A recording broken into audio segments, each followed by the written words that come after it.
is me. It is he. It is the real, the raw, the international draw. August Artois, your mother's favorite wrestler, your sister's favorite wrestler. That's true. I know it for a fact. But I am joined here by one of Florida's most historic wrestlers. He has made so much history in wrestling. He's guided paths for many people. He is one of the greatest guys that I fucking know personally. If you don't like him, you can suck my fucking dick. But, ladies and gentlemen, I am joined by none other than Simon Sez. Give it up. Give it up. Give it up. What an intro. What an intro. Hold on. Weeso's unfortunately not here right now. He is in L.A. taking care of some gang problems that he ran into. He's got to go handle a few motherfuckers, load a few clips, and protect his family. Weeso, we wish you the best. Moment of silence just in case you don't make it back. We do love you. But, ladies and gentlemen, like I said, Simon Sez here. Flow the fucking questions in. Make sure you share this podcast with all your friends. Share it on all platforms. Share it to your grandmother. Share it to that mother I talked about that loves me. Share it to people that hate Simon. That'd be good. Share it to them too. Oh, they'll love that. We're going to dive right fucking into it. And I'm going to post a picture of you. You're going to fucking talk about it. And then I'm going to share. Oh, son of a bitch. And then I'm going to share this fucking podcast with a bunch of people. What the fuck is going on? Okay. I'm going to show a picture and you're going to talk about it. Wait, we're going to do it like the Broken Skull sessions. All right, so you're wearing green. You realize you look good in green. Boom. Let's talk about it. Oh, my God. Dude, you really dug deep. That is a picture from 2006, Bound for Glory, the first out-of-state pay-per-view that TNA ever did. This is right when I first started working there. I was a scare actor at Halloween Horror Nights, and a buddy of mine was doing security at TNA. He got fired for getting into a shouting match with Terry Taylor, so he threw his security shirt down and left. And literally like 5-10 minutes later, Jerry Lynn and Simon Diamond walked by and said, "Hey, we need all the security guys by the ring." And I sat there like a lump. They came back around a second time and snapped their fingers at me and said, "Hey, get your shirt on and get to the ring." So I put on my buddy's security shirt, and next thing you know, I'm on 2005 TNA Genesis. And I kept showing up every taping with that shirt, did ring crew, did on-screen security. They never asked any questions. And then when the Bound for Glory thing came about, they pulled me in the office and they're like, "How long have you been coming here?" And I was like, "Well, the jig is up." And they're like, I said, "About a year." And they're like, "Oh, okay. And we don't pay you yet? Here, get your name on this, 1099, and here's your travel itinerary for us to go up to St. Louis or Detroit, whichever one it was." And that was me at Alex Shelley's table, just handling his 8x10s. And the security or the photographer for TNA was like, "Let me get a picture of you. You're gonna want one of these years later," because he knew I wanted to start training. So that's a picture from Lee South from there. A bright-eyed bushy babe. I knew you were gonna be on my fucking podcast. That's what it was. That's exactly it. You're gonna need this pictures. All right, so yeah, it gets the screaming match for Terry Taylor. Fucking yeah. They're going at it. Fucking, you're wearing green, perfect color for you. Now let's talk about this. Boom, let's talk about it. That is from one of the Frank Goodman shows. We used to call him Good Mania because there was no less than 15, 16 matches on each card. To quote Stone Cold, I mean, goddamn, it was like a all you can watch wrestling buffet. And I had to wrestle some New York guy from out of state. I had Frankie in my corner, I had Bruce Santee in my corner, and I had Shooter Storm in my corner. And the only thing I remember from that match is I hit the Sez Express on the guy and pinned him with one hand on his chest. And as I'm pinning him, Bruce is at ringside screaming at me because I didn't hook his leg, and I shit on the guy. I mean, shitting on guys in Florida is easy. So now, one question I like to ask everybody is that, you didn't just wake up as a wrestler. So what were the steps that progressed you to wake up one day and go, "I'm gonna go fucking put the boots on and I'm gonna fucking be a wrestler"? Well, I was working at TNA, and I'll never forget there was one taping where Kurt Angle was in the ring, and a bunch of us security guys were around the ring, and he looked out at us and said, "Do any of you guys know how to bump?" And like a idiot, I was like, "Yeah, I can bump." And Kurt Angle said, can I try a couple things?" And I said, "Sure." and I climbed my fat ass. I was 289 pounds at that time. I got in the ring, and Kurt's hitting me with overhead belly to belly suplexes. But I'm like, Augie, I'm landing on my head. I'm over rotating on my fucking, like, he threw me like a beach ball. And after like the fourth or fifth time, he was like, "Oh, thanks, you guys can go." And he goes, "Not you." So I stepped back. He goes, "How long you been training?" And I was, and he gets right in my face. He goes, "You're not fucking trained." And I said, "Nope." And he's like, "That's stupid. Like, that you got balls, but you don't got any brains." And he went and introduced me to a couple of the guys, Cassidy Riley, and that's when I went down to the FXC school, where Bubba and Devon were training for their comeback to TNA. And then I eventually helped Devon start the Team 3D Academy, and I was the very first student of the Team 3D Academy. Mm-hmm. Mm-hmm. We got some comments here. Let's fucking check these fucking comments out. Ah, Justin here says, you ever wrestle in fucking Canada? I have not. Short and sweet. Okay, thanks Yeah, for that. I have not. No, I mean, for the majority of the time, me and your dad, Frank, and I stayed in the Southeast. We did everything. Oh, Justin, yeah. Frank and I stayed, Florida, Georgia, Alabama, Tennessee, Louisiana. That's why for the beginning he was a king of Florida, and then he became the king of the Southeast, and we just terrorized the Southeast. There was a time where Frank and I would leave my place on a Thursday and go wrestle Friday, Saturday, twice on Sunday, and then come back on a Monday. And that was our loop every single week for at least 2 years. My problem is the guys that surround me aren't fucking over. Like, the promoters hit me up and be like, you want to get a carload together? I'm like, yeah, send like 4 pictures. I'm like, here's the guys I'll come with. They're like, never mind, we'll get you a flight. Oh, I mean, I have these shows in Panama City Beach, and I know that some of the guys that have taken it are like, that's a rough trip. Like, really? You think driving 5.5, 6 hours to go work for a promotion you've never worked before in a town you've never worked before is too rough? Like, you guys would have never lasted on the loops with Frank and I in Show in the Box.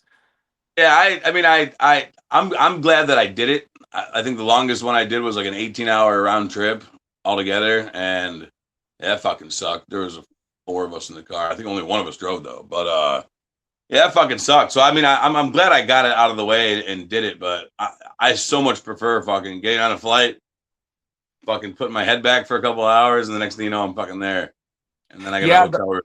the problem is though, Frank loved to drive.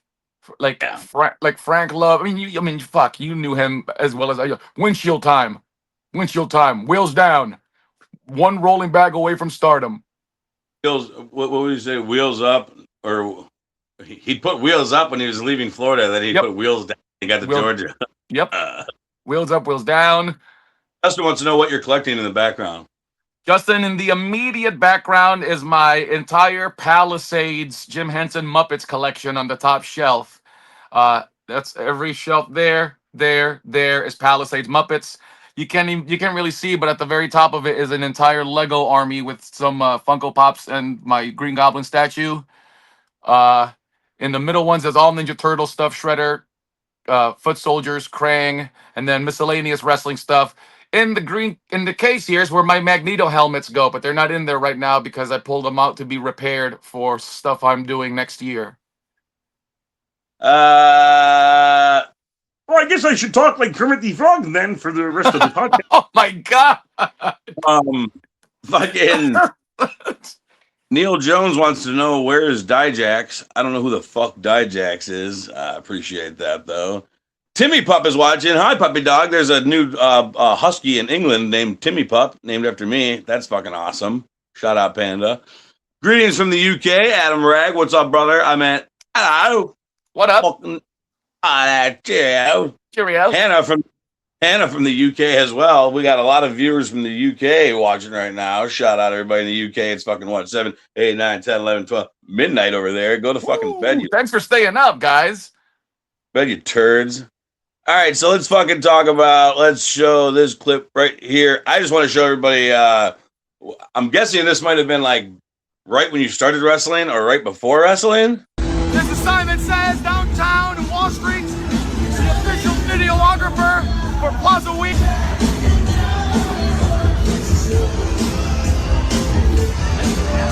And it's fucking crazy out here. Woo!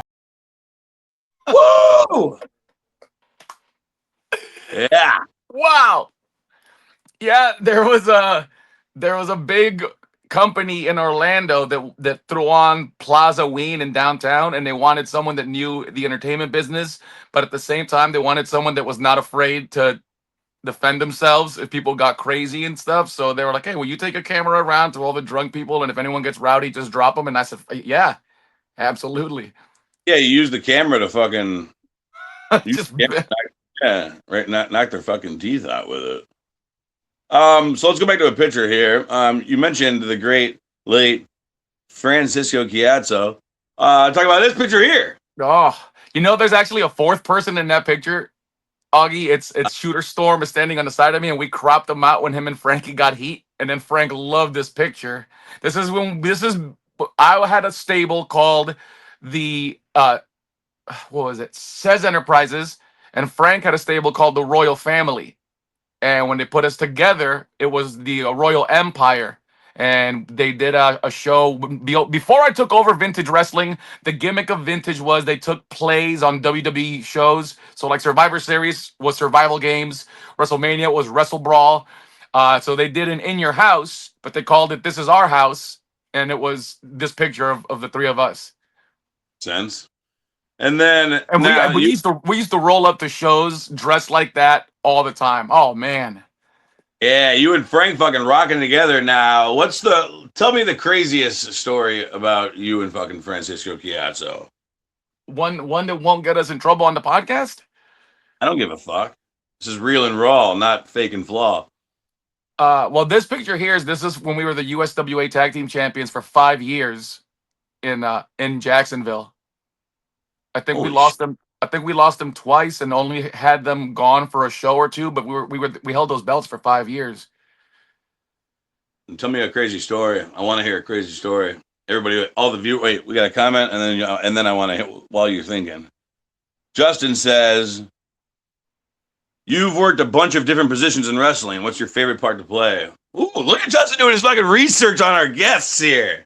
By the way, Justin's a promoter from Canada for IPW, so he really does. I will say, working with IPW, they do their fucking work. It's like working for a small WWE. You said that to me before. Privately. Yeah, you said that to me before, which is awesome. I also said some other stuff privately to you about Justin, but let's not go over the podcast. Trying to stay booked. Anyways, yeah. So he wants to know what's your fucking favorite role to play. What's your favorite part to play? I really enjoy being in the ring. My least favorite part to play is a manager. I hate being ringside and not being the active person in the ring. And even though that's the majority of what I'm doing now, I really miss running my own promotion just for the sake of having the creative outlet to help guys with their promos or give them meaningful, worthwhile angles that they can really sink their teeth into and seeing like the passion in somebody's eyes when I tell them, hey, it's going to be you versus August for the next 6 months. Here's how the angle is starting. Here's how it'll progress for the next few shows. And here's the blow off. Like, what do you think? And then seeing someone get excited as opposed to rolling up to a random show and doing something every single time that they're going to be unhappy doing. I miss having my own creative outlet. Hey, you're wrestling August tonight. Here's the blow off. Yeah, blow me. Yeah, that was fucking funny. So your favorite part is being in the fucking ring.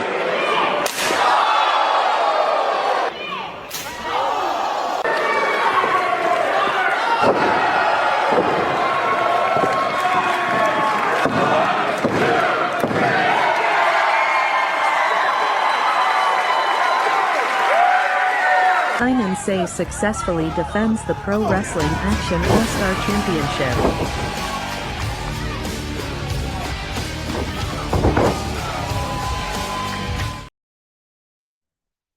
Yeah. I love you. I love you. That shit gets me pumped. I'll tell you this. I don't do a lot of moves well. I don't do a lot of moves, period. But if there's one thing I'm proud of besides the Sez Express is I have a nice looking stunner. Yeah, it's Stone Cold esque right up Yeah, I there. love you. I love you. Just my boy. Fuck. Dizzy from fucking banging my head. Jesus, Mary and Joseph. I think we got another comment here. Yeah. Any advice for a relatively new promoter? The best advice, Justin, I can give you is the wrestlers are not your promotional crew. The wrestlers are not your ring crew. Most self-respecting promotions pay to have a separate department for that. If you run a show and you're gonna badger your wrestlers for not flyering or for not sharing, that's on them. If August says it all the time. If they don't want to promote themselves, that's on them. That doesn't mean it should affect your draw or your ability for you. You are the promoter. Same as these guys that run shows and bitch at their crew, their roster for not showing up 8 hours early to set up and tear down the ring. That's not their responsibility. And Yeah, if they don't want that's to do it, yep. one thing I can say about IPW personally is that they promote their fucking like there's multiple outlets to promoters and different people, different shareholders and different people that chipped in money to make it happen. And everybody fucking promotes, from the fucking owner to the merch girl, like everybody.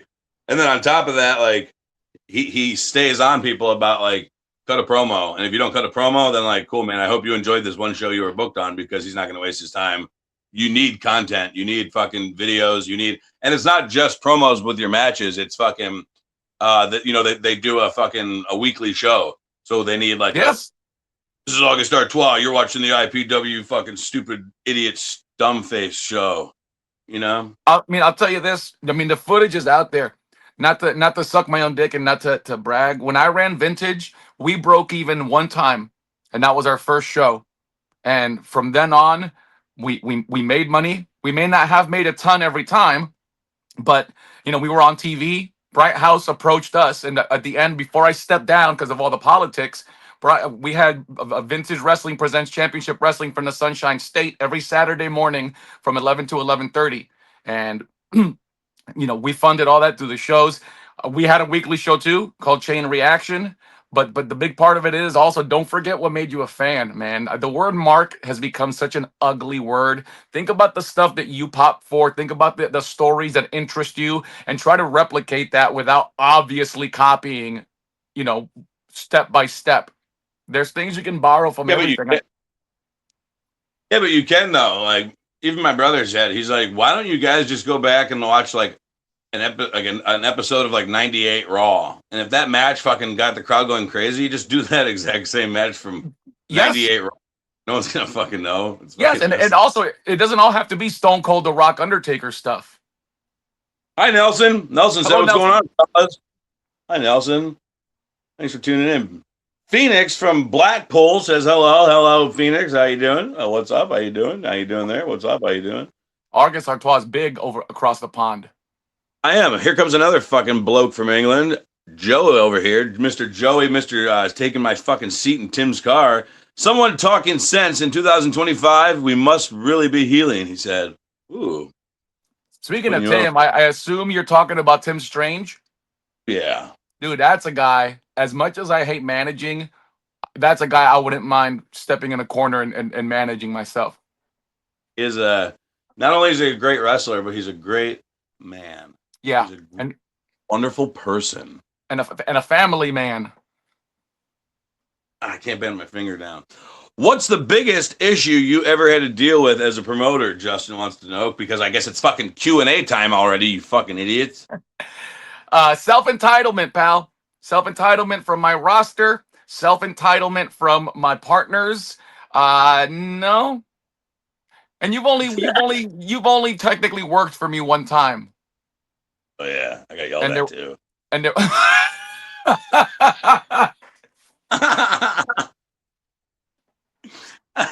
we talked about that story the other day. Fucking on, fucking low-key losing his goddamn mind. August, you're on my profile picture. Yeah, I am. Hell yeah. There he is. I think everybody watching right now is from England. Fucking. But Justin, also, insecurities from your partner is eventually what made me step down from the company after 7 years. You know, I'm a trivia host outside of wrestling, and you know, well, now I've been doing this. Next February will be 20 years, so I've developed somewhat of a following. And when I am incentivized to do something that I care about in the business, I can sell tickets. And then the chatter became, oh, so Simon's getting too much heat.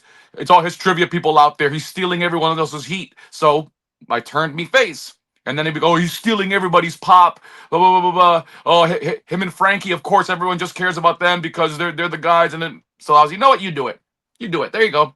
Here's the keys. Here's the password. You do everything. I will just be a member of the roster and I will do what you tell me to do. Forget the fact that my trivia people are all paying for their tickets. It's not like I'm pulling them aside and going, hey guys, make sure you only make noise for me and Chiazzo. No, they cheer who they want to cheer. And unfortunately, my partner was someone that was not in their wheelhouse. And then I said, you know what? I'm done. I do too much to put up with this. So, yep. Yeah, But dude. That's the shitty thing about wrestling is like, especially on the indies, whenever like a lot of the indies are ran by the wrestlers, or the wrestlers have a word in the promoter's ear. It's like you can be good, and then if you're great, and people know that you're gonna get on the show, and people are gonna fucking be out there, cheer like demanding you to be out there. It turns into like, nah, we don't need him on the show. I'd rather that attention go to everybody instead of just him. It's like, oh fuck you, then you. Pal, you know this. I just got relieved of my duties from a promotion that said, we're going to cool you off because you're overshadowing other people on the roster. Hey, forget the fact that you're moving no less than 30 tickets minimum. We'll see you down the line. Yeah, the only you said about like they think you're over there like, hey, only cheer for us. The only time I've ever messaged my fans from the locker room is the matches were going on, and you could hear a pin drop, and then You the told crowd them to cheer for other people, for the other matches. And they started chanting, "We want August." So I messaged them and I was like, "Hey, cut that shit out!" Like, because they're gonna think like, "Oh, you fucking told them to do that." Like, no, I'm telling them not to fucking do that. That's like ignorant. Phoenix. I was picking my nose and I turned it and happened. All right, let's fucking keep going through these goddamn comments. Jesus, guys, I have my own questions, motherfuckers. Just keeping the seat warm for you, brother. You know it's your gorgeous. It's yours, gorgeous. Oh, it is yours, gorgeous. Maybe a comma, or apostrophe, or whatever that one is. Always a seat for you in my car and on your face. Yeah. Best seat in the house. Justin says, not a wrestler. Promoters only. Fuck you, Justin, you piece of shit. Too many fragile personalities today. Yes, this is true. Now, guys, if you just go fuck yourselves. The pussification of the wrestling business. Yeah, the personalification of These people are about 10 exits past normal. It's true. I just want to go through your collection of clips like that. Oh yeah, my co-host forgot to say hi to you. Hello, motherfucker. There we go. Thanks, Weezo. Thanks, Weezo. Weezo's in LA fucking getting shot up right now by some gangsters. So hey, you used to do fucking the awards. What the fuck happened to the fucking Golden Suplex Awards? It's so funny you mentioned that because I was just telling somebody, either Delgado or Ray Brute, I didn't do them last year because people got their panties in a bunch, especially when I named you wrestler. I mean, you knew it was coming. It's like these awards mean nothing to anybody else. Yeah, yep. Baby. But then it was Delgado because he was like, "Fuck it, what does it matter?" Like, and it's, you know what? Yeah, so I am doing them again this year. I would. The Golden Suplex Awards, aka the Sezzies. The Sezzies. I mean, I did the fucking where are we at here? Where's this little motherfucker? I did the August Artois Awards here. I love it. Shout out to you losers that won. One of these for you. A couple of these for you too. The golden fingers. Yeah, what happened was fucking I think it was my first year realizing what the PWI was and seeing how much it truly affected like grown men were like making posts and shit like, I may not have made it this year, but I'm gonna work my hardest to make it next year. Like just pull $100 out of your pocket, send it to PWI, and vote for yourself. You'll be on the fucking. If you flood their mailbox with shit, they'll fucking put you on. I ever tell you my story about that, Augie? No, I want to hear it though. So my original plan for wrestling was I got sick and tired of managing at the end of 2008. The people I was managing kept bitching about why I do all the talking, why we were coming out to my music. And I said, you know what? I may have back problems. I have neck problems. I'm diabetic, but I want to see if I can wrestle for 1 year. That was my plan. January 2009 to January 2010. I just wanted to see if my body would hold up. So that was my technically my rookie year wrestling.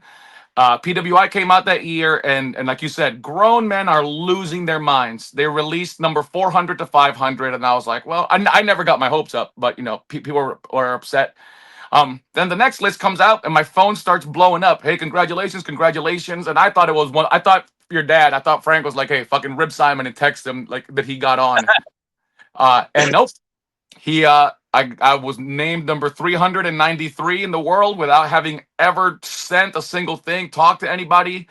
One of my buddies who was a referee said he got an email from one of the editors. It was like, hey, do you know this Simon Sez guy? Because I just lost 3 hours of my day watching a bunch of his fucking promos. And man, I can't believe this guy's never been on TV. But anyway, so that was it. And then the last day I was going to quit, January 1st, 2010, I had my first and only heavyweight title match in Florida where I was supposed to go under, but they pulled a switcheroo on me for the finish. And I was supposed to hit the Sez Express, cover 1-2, kick out, do something else and lose. But when I hit the Sez Express, 1-2, I went to roll off and the guy held on to me and said, congratulations. And that's they did something like that, similar to Frick. Halfway through, I think it was like right at the end of the match. My brother was the referee, and he like slid in, and he's like, "Congratulations, you're going over." And Frick's like, that's awesome. You see in the match, Frick's like a fucking meerkat. Yeah, same with me. So we did the finish, and instead of me rolling off like, yeah, I did it, or being heelish, I put my hands on my head and basically like, what just happened? Like, what did I just do? We got fucking 5 comments. This is the most comments we've ever had in our lives. Everyone loves you so much. Phoenix awesome. wants to know, how have you been? I've been good, Phoenix. Same. It's more of a Instagram message. more comment. My uncle here is trying to talk. All right, Jesus, Mary, and Joseph. We got a lot more comments. Let me zoom this down, bring this back. Usually I got a co-host to help me with this, but he's in LA fucking starting riots. Yeah, trying to get Rodney Kinged. Bye, guys. Have a nice Christmas. Merry Christmas, Phoenix. We wish you well. Hope you were a good girl this year and Santa brings you stuff. Not Santa, Father Christmas, right? What is that Santa Boxing. over there? Father Christmas? Boxing Day. Well, I heard about an England tradition about Christmas, but I don't think it's like up to date. Hell, I'll make awards. Send me $100. John Strange says. You settle down, John Strange. Yeah, settle down. Justin says Diabros. Diabros, the diabetic duo. Go. Oh, because he's a fucking diabetic as well. I get it. Check out the Diabeatles. What? Mike Ward said that was cool. I think he's talking about what the fuck is Dijak? Who gives a shit about Dijak? Who's Dijak? No idea. I don't know. It's wrong podcast, bud. Thanks for tuning in, but go fuck yourself. Jeez! Jesus Christ. Sorry, I'm honest here on the Real and Raw podcast. So let's see what we got here. Now you got a podcast that you were doing with a guy that I actually had one of his action figures when I was a kid, Mosh, from the Headbangers. You said it to me. Our very first match, the first time we wrestled, you told me let it resonate. Yeah, slow down. Just this. The longer you wait, the better. Yeah. The people are, and then like I know what's coming next. Like we know what we're doing, so you don't have to rush in everything. But Your exact words were, if you feel like you're going too slow, says Slow down. Yeah, I tell everyone all the time. I go, if you feel like you're over exaggerating, then you need to exaggerate a little bit more. Yeah. Yeah. I mean, I need to take that advice during my sexual adventures. your sexual escapades. That's what I meant to say. The Slow down a little bit. sexcapades. Yeah, my sexcapades. Just slow it down a little bit. Same thing with Justin with his fucking talking, with his comments. Slow down, bud. One at a time here. Yeah, what's your talk about the podcast? Yeah, Chaz and I were doing conversations with Mosh and Sez.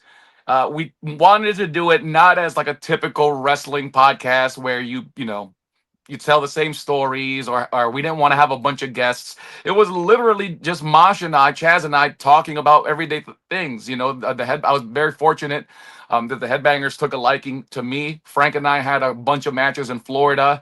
I think for 2014, our first match with them got voted the match of the year for a Frank Goodman show. And I was just very fortunate to stay on, and they referred to me as the unofficial third headbanger. Ah, Frank Goodman, the guy from Roseanne. Good actor. No. That's John Goodman, Pally.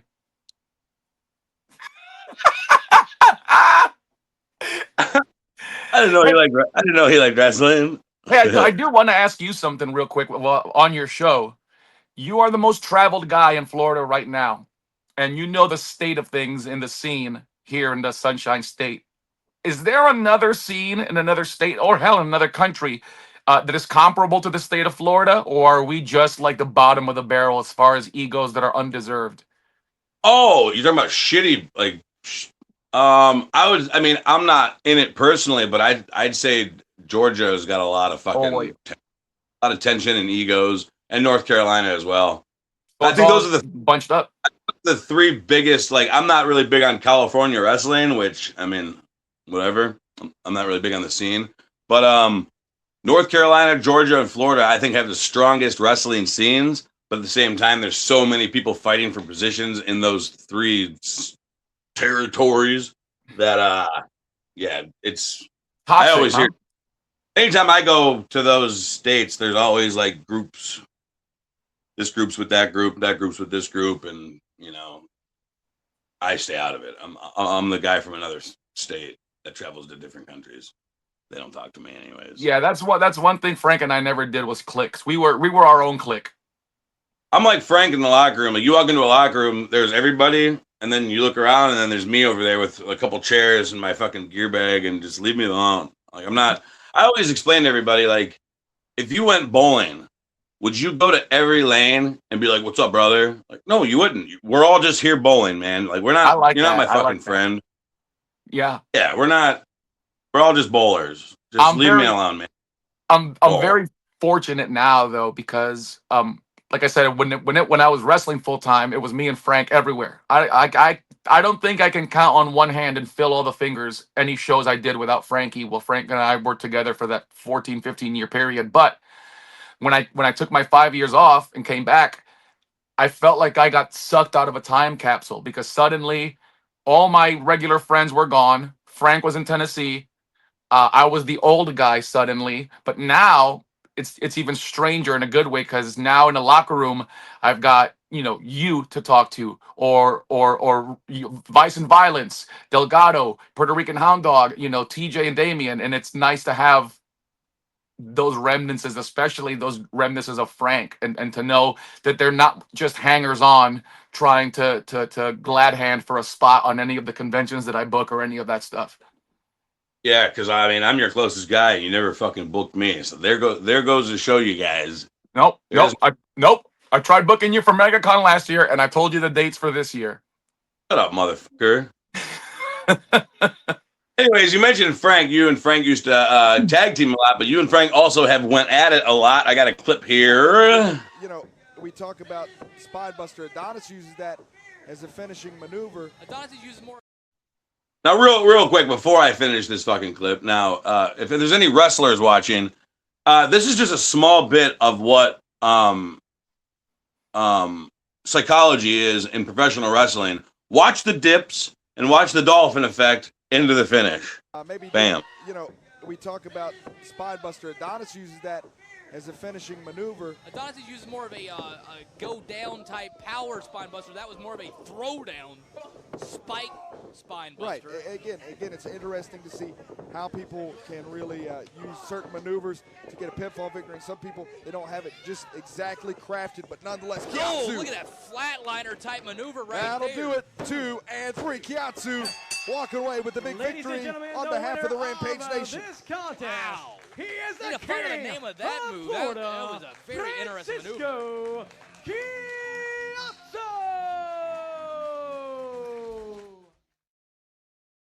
Yeah, he fucked you up. He did.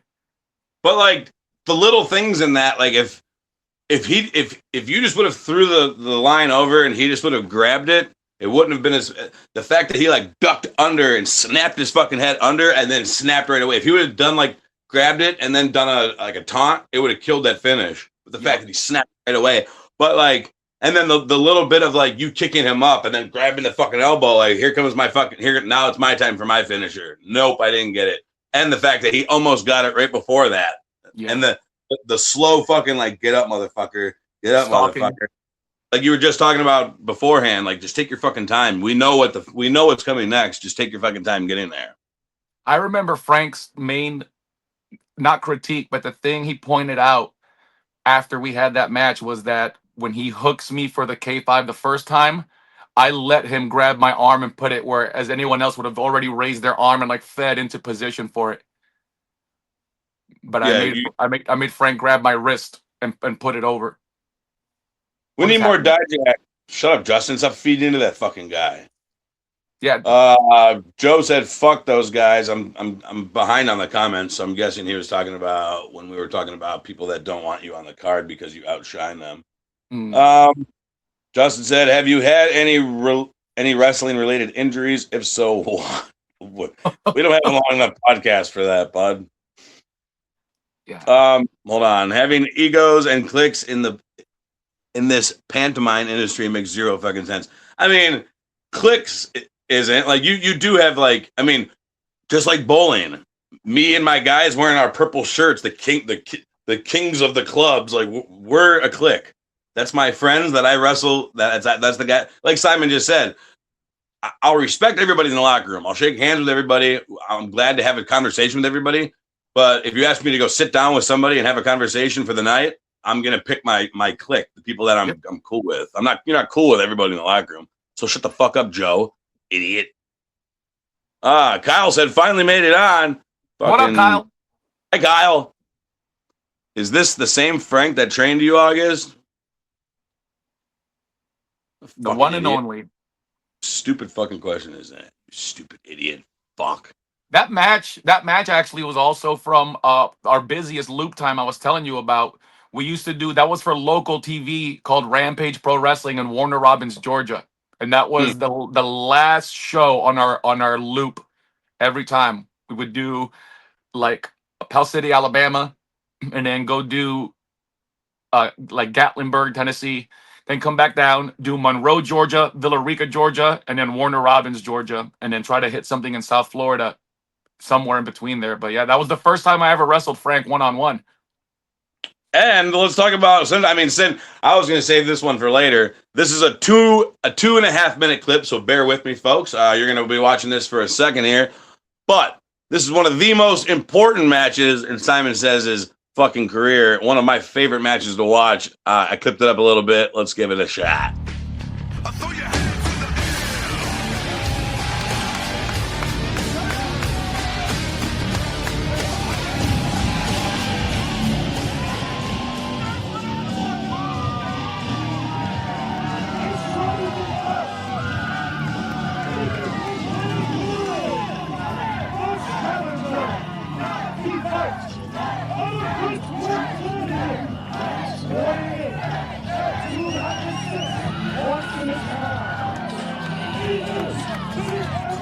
Vintage wrestling setting a new standard. They have raised the bar in the world of independent professional wrestling.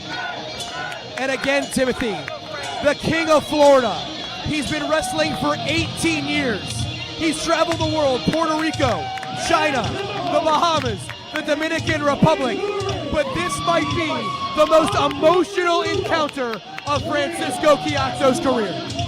Good friends, Blake, always make for better enemies. Leaving it all in the ring here tonight at Wrestle Brawl 6. Chiazzo straps down, he's fired up. He's got to be wondering to himself, what the hell do I have to do? What else can the King of Florida do, Timothy? He brings Sez back up to a vertical base. Sez barely able to stand. He's got to wait. Inside cradle. Inside cradle. 1, 2, 3. Simon Sez. That's it. It's Simon over. Sez. It's Simon over. Sez. We got a Simon new Sez. champion. Sez doesn't.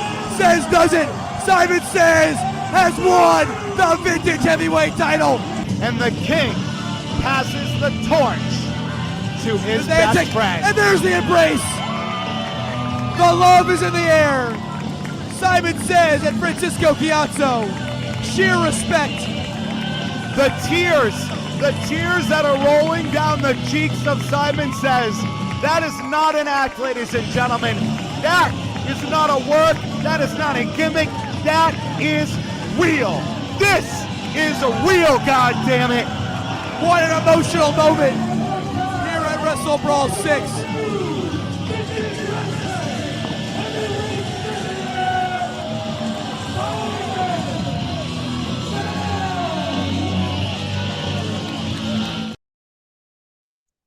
Yeah.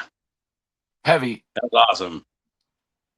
That was awesome. I watch that match anytime I take a bath. Do you really? Yeah. That's awesome. Just long enough before the water gets cold. Yeah, the crazy thing is we sectioned off a part of downtown Orlando. We sold 857 tickets for that match, and among that, Finn Balor bought a ticket, Enzo Amore and Big Cass bought a ticket. A bunch of the NXT guys bought tickets because we aired commercials during Monday Night Raw, and one of the commercials was the little 2.5, 3 minute video package of me versus Frankie with "This is why I succeed." Him in the gym versus me in the ring. Yeah. Oh, I just got chills. I literally just got goosebumps. I did too. You can't see them because I'm wearing layers, but they're there. Yeah, that's my favorite. That's my favorite match. Yeah, no, it's a very good fucking match. The especially for like the commentators were fucking great too. That I'll say that a commentator can make or break a fucking match, and those commentators were fucking on it. But the match itself, there's so much passion in the match, and it was such a story too. Like you guys hit your finishes fucking 1,000 times. You guys fucking went at it blow for blow, like it literally exhausted at the end of the match, like that. And then you spiked him on a fucking roll up. That was great. Frank had a concussion at the end of that because at one point we're on our knees exchanging. Frank blasts me, so I hit him back, and you can hear in the video him goes, "Hit me harder, you green pussy." So I hit him harder, and then he hits me, and then he says, "Hit me harder, you green F word," slang for a homosexual person. And so I blast him, and that's it. He was cigarette. Out. Yeah, cigarette. And he was out. So then when we did the exchange where he went to hit me with my finish and I hit him with the Sez Express, Frank was out. And when I say to him, August, Frank was out, he was supposed to kick out. I think I've told you this before. Frankie moved more at his funeral than he did in that moment. Didn't kick out at all. But yeah, man, the heaviest thing is at the end there when we hug. Obviously this was like 10 years ago, but he said a lot of things, but one of the things that stayed with me, and it was like the heaviest thing, and I don't know why it popped into my head at his funeral, was, like I said, he said a bunch of stuff, but the only thing that I will say on the podcast is he said, "Remember this moment, this is where we'll always be." Yeah, I love that fucking. I like at the end. Well, first off, I like the commentator's name's Timothy. Yeah. Yeah, and then at the end he's like, "This is real," and I was like, "Yeah, that's we're all." Justin apologized. When Blake Chadwick said the Sez Express has finally pulled into the top of the vintage mountain, that just makes my my insides, Yeah, that's something that you get fucking put on your gravestone. Yeah. Friendship clicks fine. Political weak ego clicks no. So fuck you back, Augie. I'll take that. Ooh. Take that. I'll take that. You handsome son of a bitch. I don't even know how to pronounce his last name. Joe Porit. Porit. Well, he's from England, so I'd say Porit. Joe Porit. Porit. Porit. He looks like a handsome French man. How many more clips I have? Do you have any wait, oh yeah. So now with that embrace, I got myself an embrace. After sadly we lost Frank, we had that show with John Davis, and I fucking finally what a match. Og Express has finally pulled into the John Davis butthole or whatever. Cover to retain the championship. Yes! And still your NYT World Heavyweight Champion,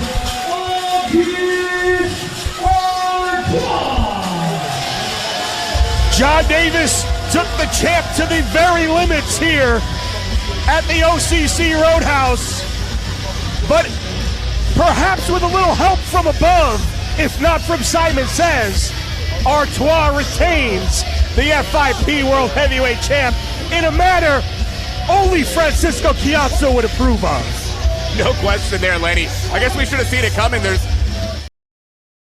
was beautiful.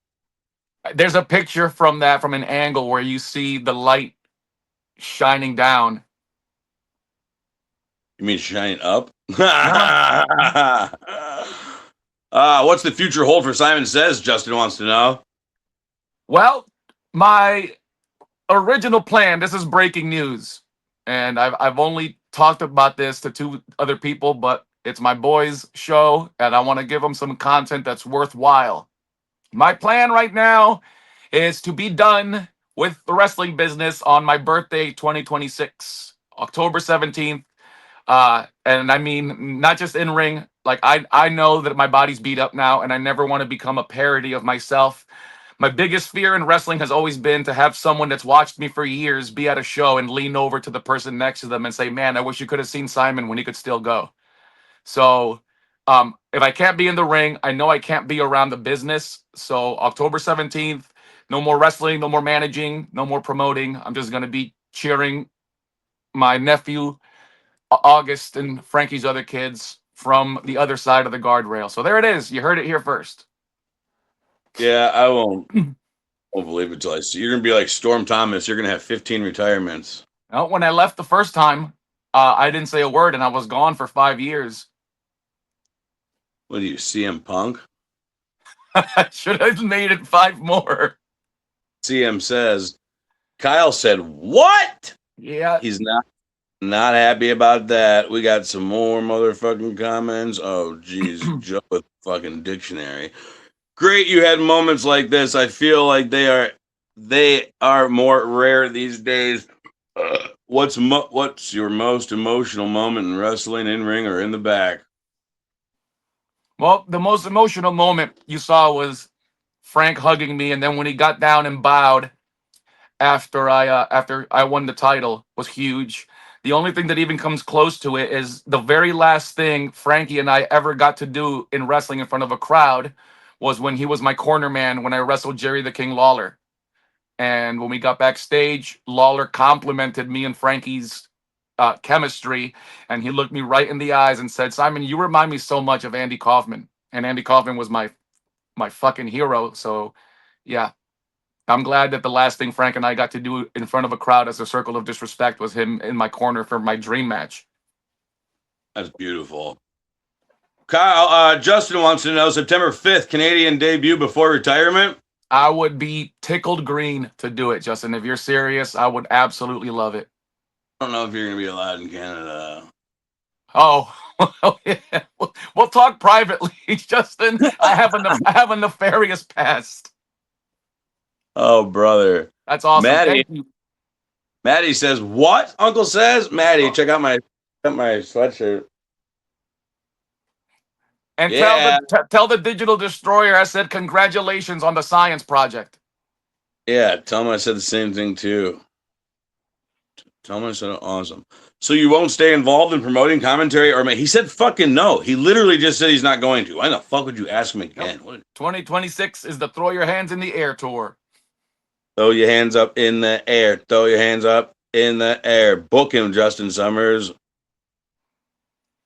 I know a few guys in Canada that need a good clothesline.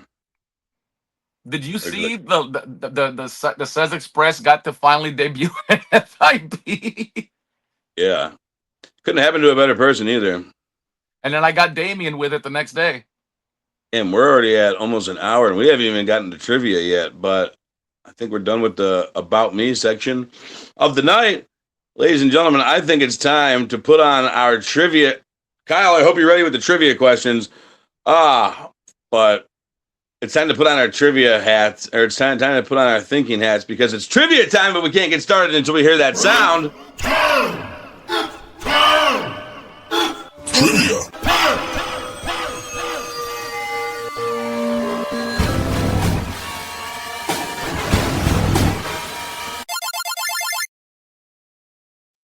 Oh yeah, Big That Van is V. amazing. That is the best intro I've ever seen.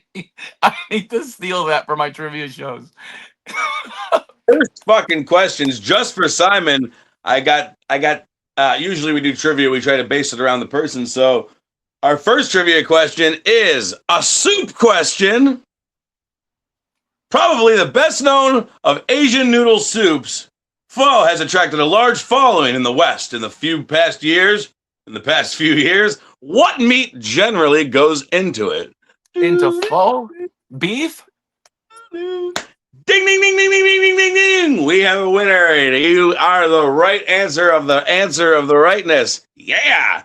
Question number 2 is another soup question.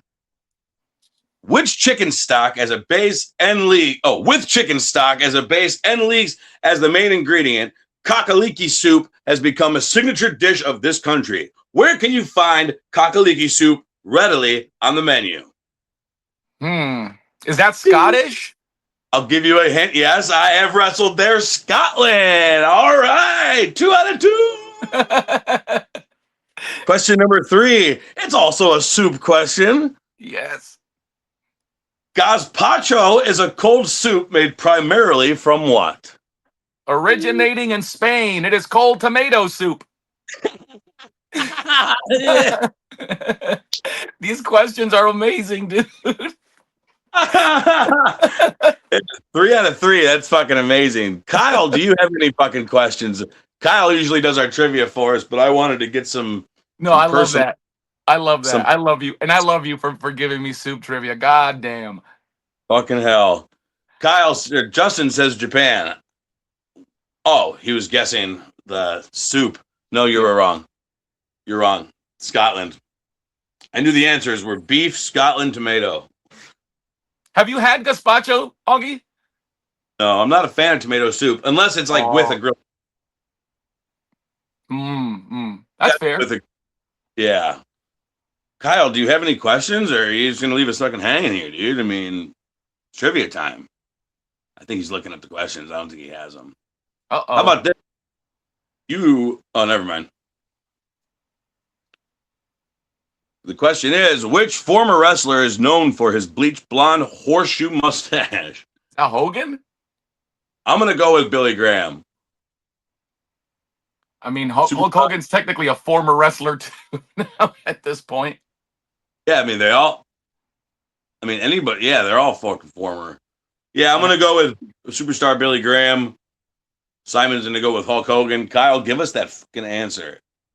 Give us that answer immediately. And while we're waiting for that fucking answer, where's that fucking thing at? Here, I got a trivia question for the crowd to engage, Timmy.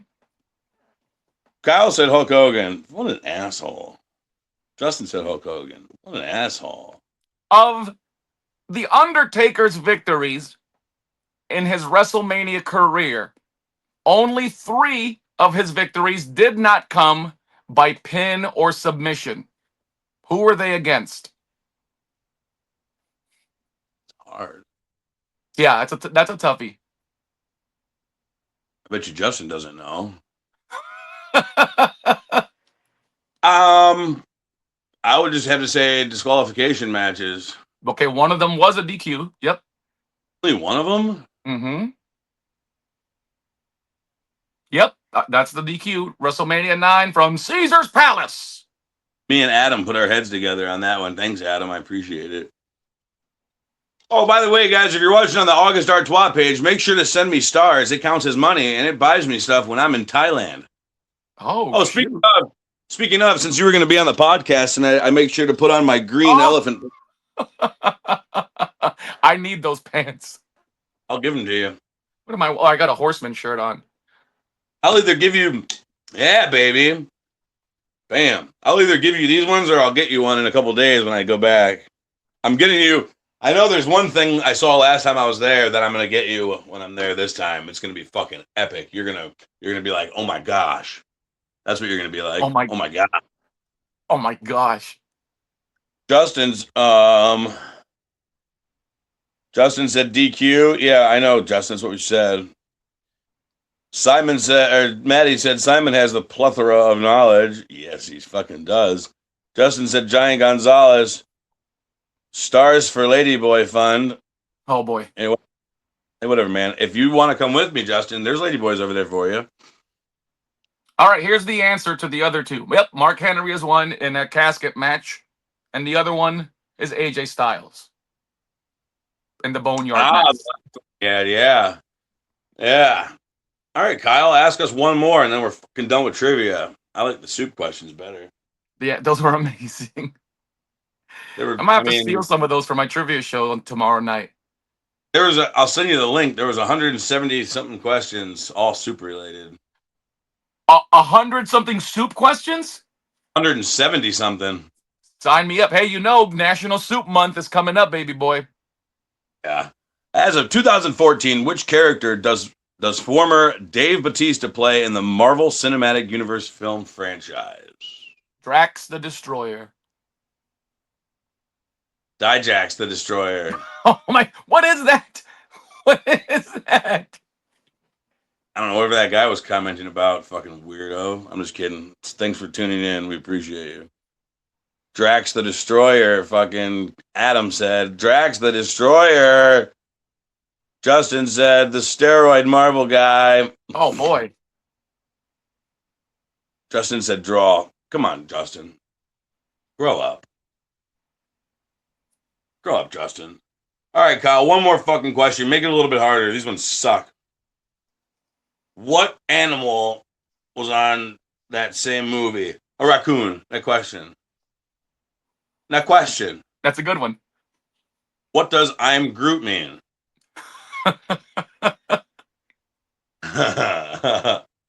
Anything. I had that question. What is the only other phrase that Groot speaks besides I am Groot? You are Groot. It says we are Groot. Oh, that's lame. I hate that. By the way, everybody that's texting me right now, I got a message from Ray the Brute Elliott, and I got a message from Brian Brock. I'm not responding because I'm here with my nephew on his podcast, so I will get back to you at my earliest convenience, boys. Obviously, they're not watching, fucking idiots. Yeah, and I don't want to check the text message because I don't know what it'll do to the stream. So maybe, hey, I'll tell you this. Brian Brock fucking loves trivia. And every time we are at a show together, he comes up to me inevitably. Hey, Sez, you got any wrestling trivia for me? And he's good. And he's damn good. Prove it. Oh, we had him on here and he fucking 0 for 3. Was it wrestling trivia? Of course it was. That's all it ever is. You're the only guy I got the special treatment with the soup category. The only guy that's ever gotten a soup, his own fucking what the fuck is going on here? Hey, how was that potato spicy sausage one you texted me before yesterday? Was it good? Spicy filling. Spicy and filling. Justin sent me fucking stars. Thanks, baby. Which U.S. venue has hosted WrestleMania 1, WrestleMania X, and WrestleMania XX? That's 10 and 20. MSG, baby. Wait, how did Adam already see? Oh, because the comments. Never mind. I was like, shit already, you fucking hacker. Adam Wang over here with the fucking answers. Tell Brian Brock to kick August's ass again. Whoa. Shut up. He had his chance. He fucking bypassed me and went towards Richport Ayala instead. So yeah, that's what happens when we don't listen. I listen. You do. Wait, he was coming after me? No. But he was supposed to make sure that you got that pin. Oh, what a dick. We are Groot. Adam rang with the fucking he's the winner of the fucking Jesus Christ, guys. All these comments. Some of them are just come on, Joe, with just a question mark. I don't know what that means. I don't know if you guys are sending stars. If it's blank, I know it's stars. But if you guys say stuff and send stars, I'll thank you for the stars after the podcast. But I appreciate it if you guys are sending them. Thank you very much. And so does Lily and Yang Yang. They're going to appreciate the stars as well. Yes. Simon Says, give August Artois all the stars. Bring me all the stars, baby. Time to party. All right. Well, that was fucking fun having trivia time with you guys. We really appreciate you guys doing the trivia with us. But now it's time to talk about what pisses us off about pro wrestling. But we can't get started until we hear that motherfucking sound. And that sound is... Bring the motherfucking ruckus. Bring the motherfucking ruckus. Bring the motherfucking ruckus. Bring the motherfucking ruckus. It is that time to talk about what pisses us off about pro wrestling, whether it's the indies, whether it's mainstream, what the fuck ever it is. We are going to talk about it, and I'm going to go ahead and talk about it. I'm going to talk about promoters. Promoters. If I give you the fucking time of day, you give me the fucking time of day back. If you give me a fucking booking and I push shit aside for your booking and you cancel that fucking booking, you need to reschedule me for another booking, or you can just tell me to fuck off. It's really not that big of a deal. So promoters that leave people fucking hanging or leave them fucking wondering with their dates open and haggling on, waiting for just one fucking, hey dude, we're not booking you. Or, hey, dude, we'll bring you in another time. Or maybe we'll fucking hit you up another day. No, we're not booking you at all. Just let the people know. The promoters that fucking leave people on red. I mean, I've heard horror stories about this. Like, people that have been trying to get booked for months, just tell them that they're not good. Just message them back and be like, you're not a guy that I would ever book. And then to the next promoter, say the same thing. And then eventually that person won't get in their head. They'll just know for a fact that they're shit, and just stop trying to fucking stop letting somebody else do it. Do it. Yeah. Just tell them. Just tell them. What do you think about that? I don't understand the necessity to sugarcoat someone's lack of skill. You know, I've always believed that the fans will tell professional wrestlers what they did right, and our contemporaries will tell us what we did wrong. Anyone that comes into a locker room expecting a pat on the back or to get sucked off if you did a subpar job, you're in it for the wrong reasons. And anyone that's enabling that is absolutely doing you a disservice. I think so. Because my thing is, like, I've had people, like, when I was doing Just Wrestling, I had people hit me up and be like, hey, can blah, blah, blah get booked? I'm like, no, I mean, I would have hit them up if I wanted them. And they're like, I'm like, well, are they any good? I haven't even seen anything from them other than that they're training. And I'm like, well, he's a really nice guy. Oh my God. My mom's a really nice lady, but she probably can't do an arm drag for shit. That's my ultimate gear grinding. I'm so glad you said that. If I come to you and I say, hey, August, how is so-and-so in the ring? And your immediate response is, they're a nice guy, but I've immediately heard enough. Say no more.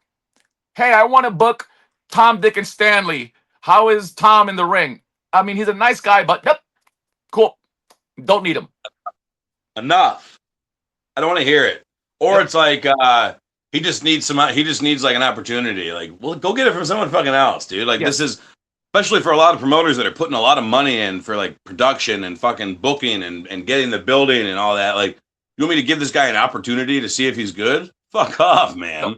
No, there are plenty of places to get that opportunity in.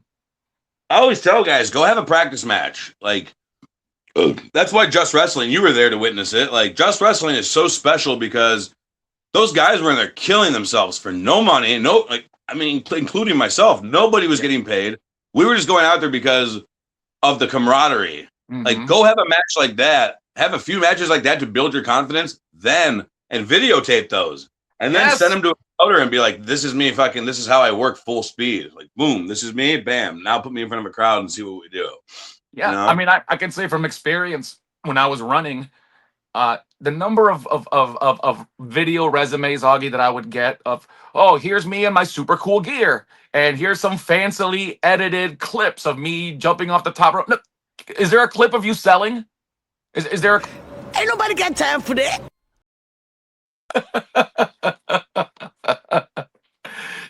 Let me see that. The number of times I sat by with Pat Kenny, with Simon Diamond, and watched him start somebody's video, and 15, if that, 10 seconds in, go, nope, next one, nope. Yeah, I told a few people, I'm like, you need to make a video of you getting your ass kicked, just a full highlight reel of you selling. They're like, why? What do you fucking mean, why? Like, if you realize what wrestling is, that's the important part. I don't give a fuck. Can you do a body slam? Yeah, if I fucking let you. You're not gonna body. You can judo throw. You ain't body slamming me on your own. I can legit tell if a guy can work by the way they walk to the ring. I don't need to see you do every offensive maneuver, but can you sell? Can you believably sell? Can you safely bump and make your opponent look good? Because that's what I care about. If you come out and do something at the entrance, and then something at the end of the entrance, and then something on the stairs, and then something on the apron, and then something in the ring, and then something on the fucking corner, I already know that I don't want to wrestle you.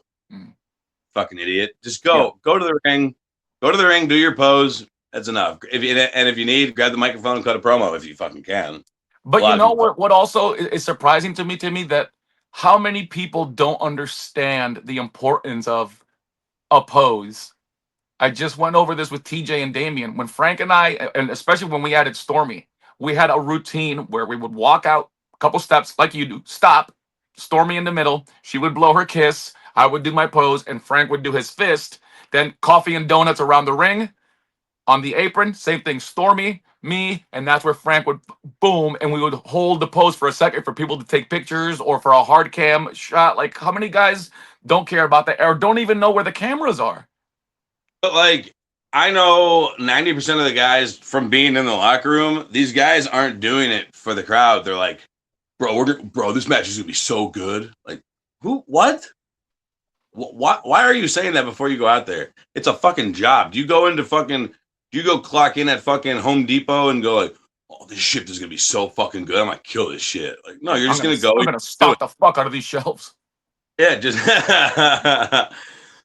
just go do it. Like, whenever I'll have like referees come up to me before the match, like they're reffing my match, and they'll come up and be like, what's up, man? They'll like give me like a little fake punch. They're like, you excited? I'm like, if you don't get the fuck out of my face, like, get out of here, dude. Like, my first match, I was, I'm gonna go wrestle. Now it's like, I know, like, I'm confident in knowing that I'm gonna go out there and do my job. Like, if I was, I would never ever want to get in the ring with a guy like that. Like, no.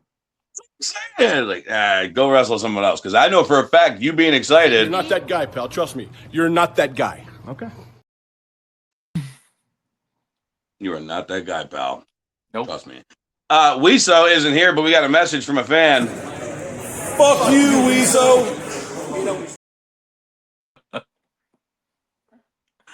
I'm just kidding. He's in LA, fucking dying for the cause. What else grinds? All right, what grinds your gears now? That was you. We basically piggybacked off of mine. What grinds your fucking gears about pro wrestling? Besides the he's a nice guy, but promos is my biggest thing, pal. Like, obviously I don't have a physique. Obviously I'm not athletic like you are. Promos and character development and psychology is all I've got. And it's really hard when people come to me. Yes, It's really hard when people come to me and say, I just got asked this a couple weeks ago at a show. Hey, can you teach me how to cut promos like you? No, don't learn how to cut promos like me. Learn how to cut promos like you. And I think what a lot of the young guys are obsessed with right now, Augie, is, oh, let me get cool lines. What cool catchphrases or like movie quote or something I read in a piece of literature. No, I don't care how cool your promo sounds. I care if I believe that you believe what you're saying.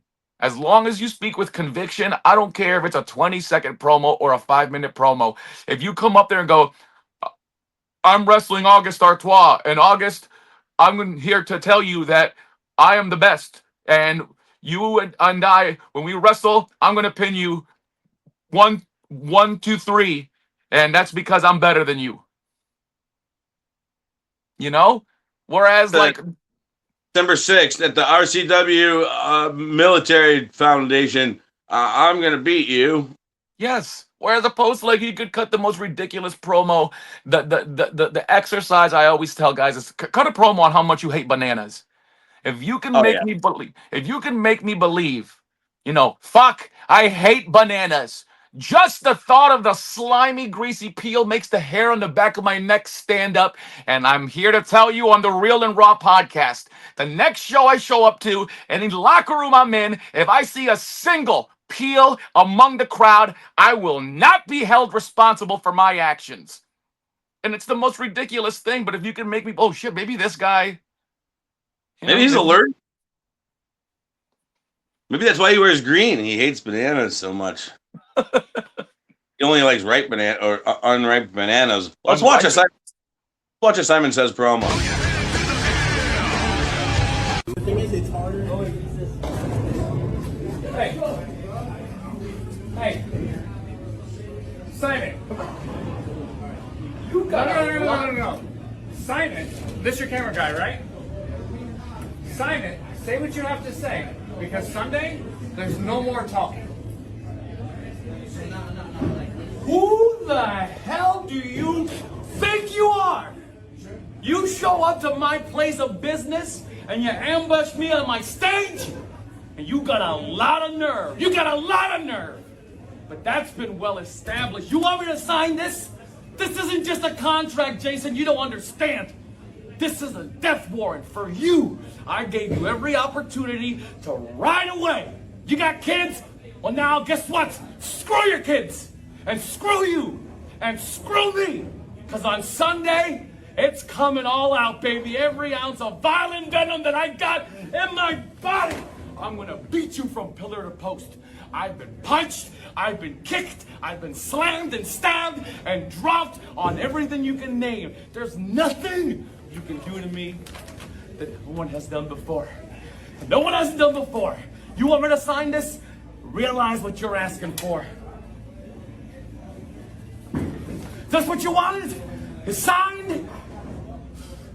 And this is gonna be delivered. I'll see you Sunday at the Sanford Civic Center, you piece of trash. Take your stupid contract. Yeah. Angry. Yeah, you're an angry elf. Well, fun fact, during that actual match, they were supposed to buy a candy glass beer bottle, but they didn't, and I got a shoot beer bottle busted on my head, and I have the scars on this side of my head. Christ almighty. People don't realize, like, I try to preach this all the time, like, if I wouldn't have cut a promo before I went to Thailand, they would have been like, fuck, yeah, dude, an American guy. Like, this is awesome. Let's cheer for him. But the fact that not only did I cut a promo for the Thailand show, but I put subtitles in their language so they could understand. So the people that did tune in, like, this is what I got with it. And Trevin Adams mentions within 5 fucking seconds. The question is, hold on.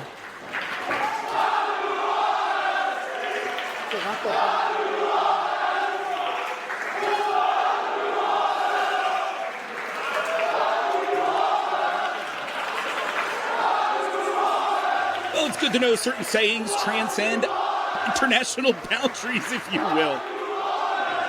Got to give it to Artois, earning this kind of a reaction in a little over 2 minutes. That makes my wrestling nerd heart so happy. I don't think they knew what they were saying. They just knew that "fuck you" was bad in my language, but they were like "fuck you, all guys." But look at how look at how thunderous, you know, and you're in a complete forget a new territory. You're across the fucking world, dude, and got that reaction where there's guys in their hometown that can't even get a reaction like that. And as far as like speaking with conviction, every promo, I can say with complete certainty and no hesitation, every August Artois promo I have ever watched, and I'll be damned if there's a video online that I haven't seen of you talking. Every promo, and you run somebody down, there's that little twinge in my head that I'm like, does he actually have heat with this guy? Does he act? Because you speak with such prideful disdain and such like conviction of you are the shits, and I'm telling you you're the shits, and this is how little I think of you that I'm talking about you while I'm digging in my fridge or while I'm sitting on the toilet or while I'm taking a fucking bath, that I can't even give you the courtesy to sit down at a desk or in front of a proper background. You mean so little to my existence that you are lucky I took time out of my taking a dump schedule to talk about you right now.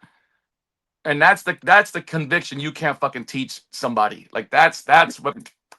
I think it's because I think like I've had a lot of people before where like I'll hit up my opponent and be like, hey, say this, like call me August Artois, like maybe talk about my family or something like that. They're like, oh, I don't want to piss you off. Like, no, I'm telling you to do it. So it's okay. Like, oh, I don't know, man. Like, but my thing is, if we do get heat from what I say, cool, let's fight for real then. Like I know how to fight. So I know how to protect myself and destroy you. So at the same time, it's like it's good for the business. If you don't like what I said in the promo, like, then shoot on me then. I mean, yep. Justin knows. I've had that threatened to me a few times. We've got a lot of fucking comments. Jesus, mother. Right, I'm off to bed. Old man birthday shit tomorrow. Have a good evening. Not being on shows with you pisses me off. It pisses me off too, my friend. Don't worry, I'll be back in England next fucking year. We're setting up Wales, Scotland, and maybe England if I have a chance. But I did England a bunch this year, so I'm planning on just Scotland and Wales next year. Not hard to say no dice to someone. See, Justin knows to tell someone to go fuck themselves. Promos, Justin said. It's really hard to get them out of people. Maddie said. I'd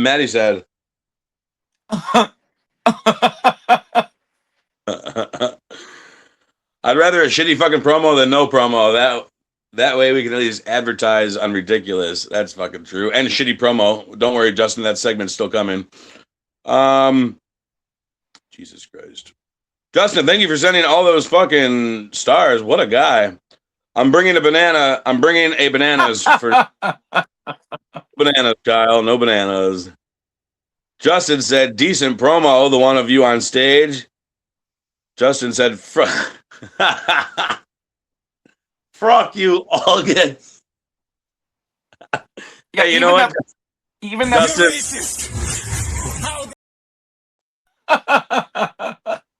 you're racist. What were you about to say? I said even that promo you shared feels so weird to me because it was a shoot. I had to do it in front of my trivia crowd, and because they're not wrestling people, you can tell I'm like a little reserved about going full Sez mode. You're holding a little bit back, but at least they clapped at the end for you. Maddie says, yeah. I will beat you myself. No one disrespects the circle of disrespect. Damn right. Augie is an amazing actor. I question the animosity in most of his promos. Yeah. See, that's the thing Speaking of circle of disrespect, don't know if you guys saw my social media, but I got my first tattoo since 1999. Let's see it. Turn around.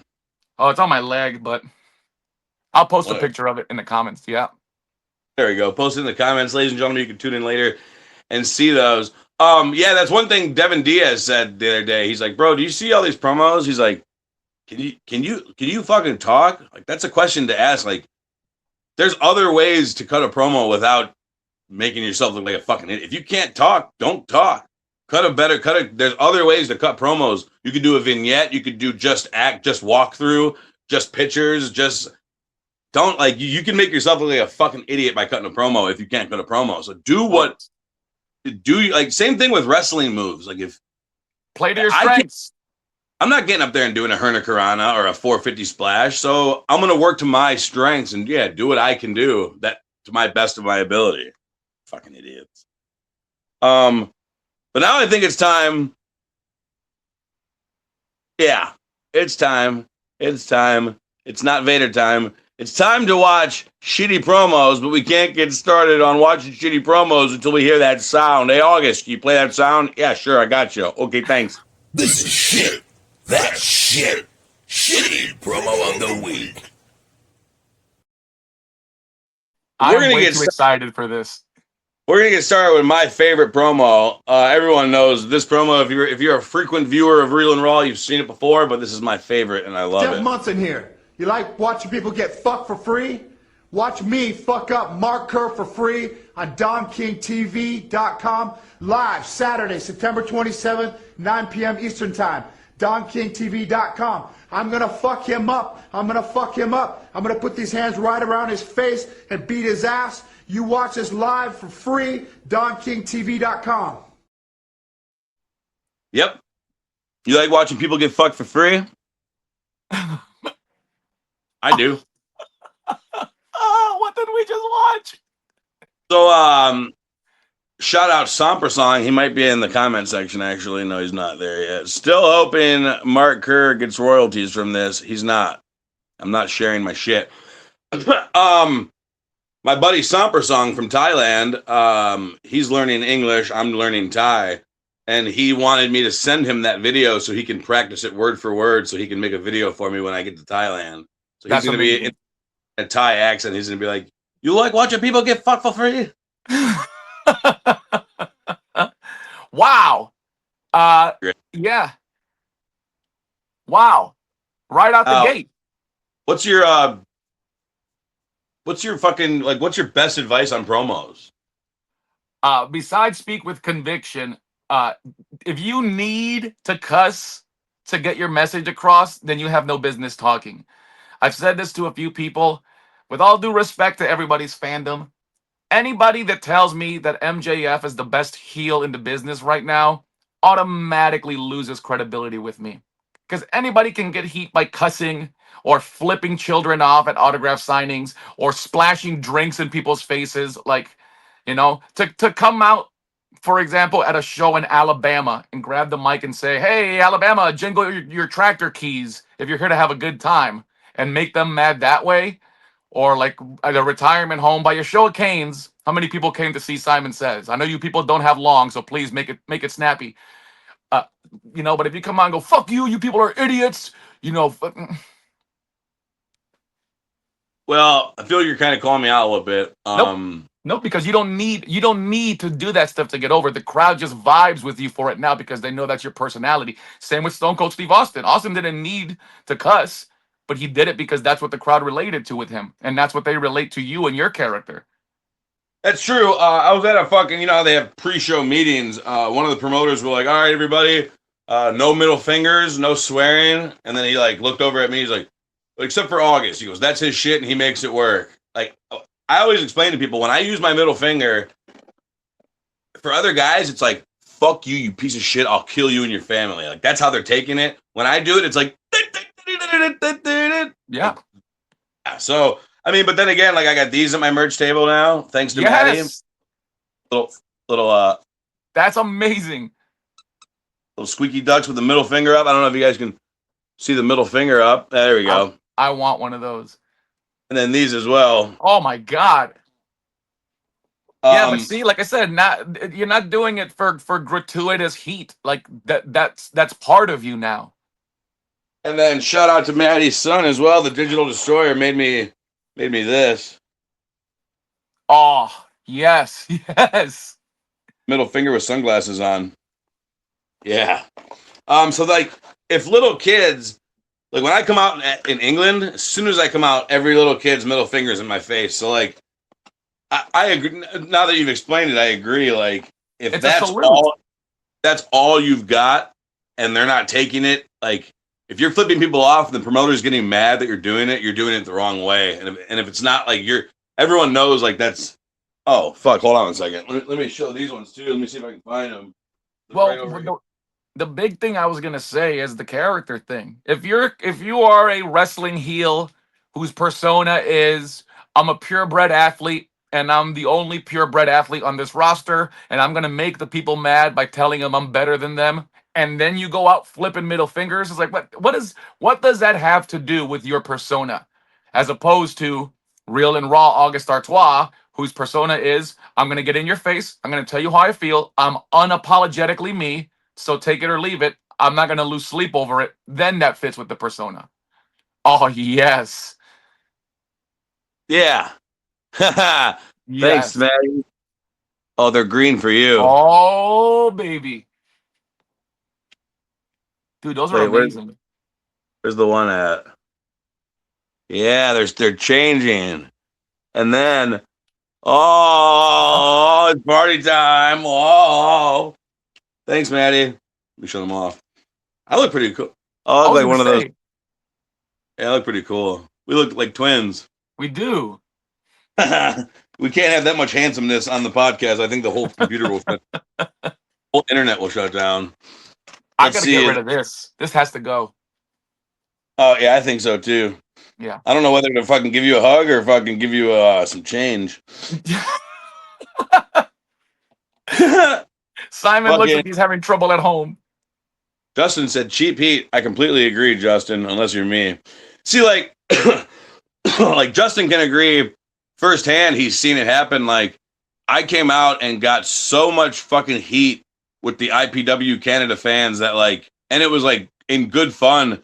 One of the ladies took her glass of wine and threw it in my fucking face, and like now she's one of my biggest fans. Like she loves me to death. Old lady too. Um, there's a way to do it without being like you. Like I always tell people. Well, Frank told me, don't come out and call people fat and ugly to their face because people are fat and people are ugly. Call them stupid, dumb, idiots, morons, because anybody can go like, I'm not stupid, I'm not a moron. But if you're like, look at you, you fat fuck, they're like, I paid $20 to come here and feel like a piece of shit about myself. Like, nah, I'm cool, man. Like this is it's past the point of yeah. So like when you come out and like, I always like to do the whole like hey everybody, I just want to cut the whole image real quick. You guys obviously can tell that I'm the bad guy. I play the bad guy role. But you know, when I was in Alaska, I was like, I just wanted to say that like my entire life, I've always wanted to come to Alaska. It's my 48th state, and finally I'm here. And the crowd was like, you could feel them turning, like, all right, this guy's genuine. And I was like, I just wanted to say that, you know, the day I landed here, I took a step out into Alaska, I realized, man, I was a stupid kid to have such a stupid dream to come to such a place. And they're all like, oh man, what a fucking dick. Like they were about to welcome me into their homes and shit. And then I'll just shit on them. But like, it's a way to do it without being like, yes, I'm gonna slit that guy's fucking throat after the show, which I think that's kind of cool too. But you don't want people not to buy tickets to the next show because you're such a dick to them. Exactly. You'll get the duck guy. I did a show in Gibsonton, Florida, which is a carny town. And I cut this big promo at the beginning about how excited I'd been and the history of Lobster Boy and how my anticipation was palpable until I drove through the town and I see empty streets, no freaks, until I got here to the building and I realized the sideshow attractions are all in the crowd. It's all of you mutants. It's all of you cretins. Idiots. That's awesome. Idiots, cretins, meetins, deetins, feetins. You can keep talking while we're going through comments. I just want people to know that their comments are being shown. I will tell you this at the risk of name dropping and sucking my own dick. I did a show years ago that Dwayne Johnson showed up to. That's The Rock for all you people. And I went out and managed in the first match, then came back to the locker room, walked back out, and basically cut a promo and said, if you want to do something right, do it yourself. I took my suit off and I had my singlet and my gear on underneath. And I called, I cut a promo, whatever, lost. I come backstage and fucking The Rock is there. And he points at me and my opponent and he goes, come here. He said, who put that match together? And I raised my hand. And anyway, in a nutshell, he said, you called them something. You called the crowd something I've never heard anybody use in a promo. And I said, cretins? And he goes, cretins. And he pulled out his phone and said, this is a text from my wife who's in the crowd, and showed me his phone. And it said, the guy with the green is money. And gave me some other advice. And he said, you know, do you get a lot of heat for your body? I said, Well, yeah, obviously I look like a fucking Make-A-Wish kid. And he laughed and said, "You don't wrestle outside your means." He goes, "Just slow down a little bit, but you're gonna be a fucking star one day." And patted me on the back and took off. And fucking Frankie hated that story because Frank was there. Frank got a picture with The Rock, and I'm the only one who didn't. And he ripped me about it till The Rock came back. Goes, "By the way, everybody, I appreciate the love, but the most entertaining guy in this locker room is the only one who didn't mark out. Keep that in mind." And then fucking left. What a story. Yeah. Call them yokels, Maddie said. Local yokels. Justin said, "Oh my God, The Rock." Shut up, Justin, you fucking mark. Justin can't afford The Rock. I forgot we're still on this shitty promo of the week section. Let's watch another shitty promo. Oh, shit. Yeah. I'm the greatest pro wrestler of all time, and you're all gonna see it. You're gonna see me transcend to a whole nother level. I'm a musician, I'm a social media entertainer, and I'm a pro wrestler. I'm a champion. And you're gonna find out. And I'm gonna hit you with everything I got. I'm gonna hit you with the see you later alligator. I'm gonna hit you with the alligator vice. I'm gonna hit you with the alligator rush. I'm gonna give you the going under. And then I'm gonna give you the gator lock and tap your ass out. And that's all I got to say. Cause there's no one greater than Greg fucking Gator. Bring it. Punk.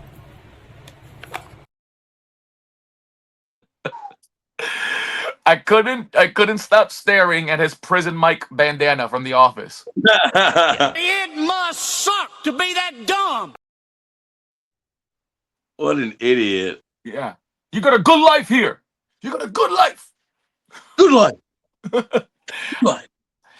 Does he know that Gator and better don't really rhyme? There's nobody better.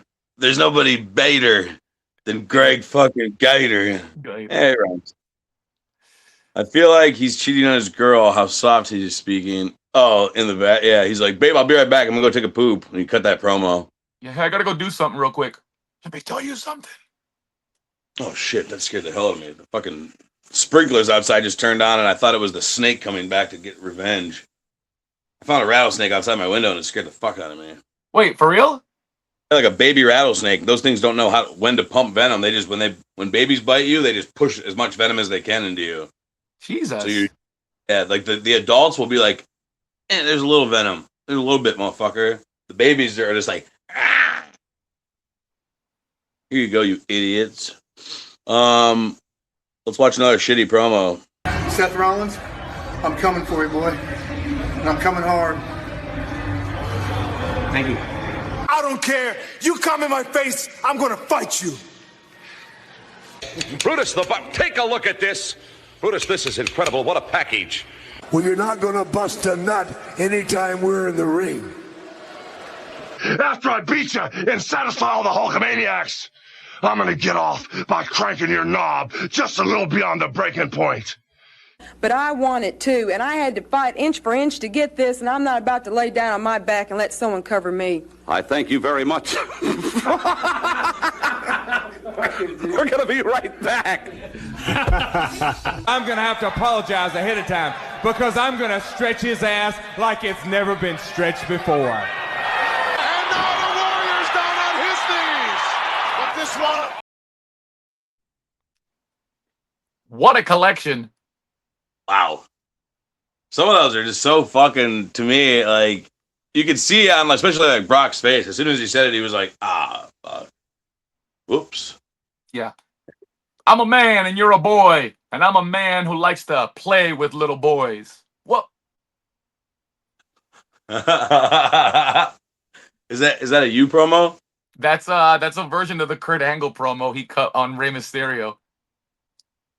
Maddie said, "I love the Uncle Simon heckles to the crowd, then proceeds to try and get them to get a chant going. I say Simon you says rules. Simon sucks at each side of the ring, and I suck at reading tonight. And the shaking from the ropes from Simon. That's my most requested teach me how to do that thing in wrestling. One of my biggest annoyances, Augie, is these guys that come to the ring to complete silence and grab the mic and go, "If you don't stop chanting, you suck, I'm leaving." No one was chanting, "You suck." Not a soul was thinking it. Nobody. So I like to do the deal where I come and grab the mic and I go, ever since my driver pulled my very expensive car around, you disgusting peons have been chanting that disgusting Simon Sucks chant at me anytime you got a glimpse of the Emerald Emperor. So now I'm going to give you a chance to rise above the ranks of mediocrity. When I say Simon, you say rules. I do Simon, and then they yell sucks. Justin says the worst is when promos say "I respect you." I don't know. Depends on the situation. Sometimes, sometimes you have that hero versus hero match, and everyone likes to see fucking two good guys going at it for a title or whatever the means be. But I don't think for a regular one-on-one you should ever do face versus face. Only if it's like an end of a tournament and it's face versus face. The crowd's going crazy for the whole match. I respect you, but I'm gonna. I mean, I've had it before. Because there's not a lot of guys. And if you completely bury the guy, who did you beat? I've heard you say that to younger guys too. That's true, but like, especially with like, I'm in Florida and I'm wrestling someone else like Jay Sky, someone else who's been in the UK. It's like, all right, man, like you're the only guy in the locker room that's done a fucking thing. So yes, I do respect you, but you're nothing compared to me still. Like that I could see you saying, I do respect you, but yeah, hey, I respect you, but I don't like you. Matty Lucci, Simon's awesome, says Lori Mahoney. Hello, Miss Lori. Phoenix from Blackpool's back. Fuck, it's like 1:30 a.m. over there, my dear. Get some sleep. I've gotten heat before for the promo where I admit that I'm afraid of the person. I had a match with John Davis. And the promoter's like, "Simon, you got to be full of confidence to be stepping in the ring against a guy like John Davis." And I said, confidence? What the hell are you? I'm terrified. I am mortified right now. I had to call my life insurance and adjust the policy. I pre-booked myself a room at Orlando Regional Health, but it is my fear that will fuel me, John Davis, type of thing. Yeah, dude, and that's the kind of things like guys like Justin don't fucking understand, idiot. Because when you win a match like that, then holy shit, Simon was terrified and he persevered. Lori said you're not allowed to retire.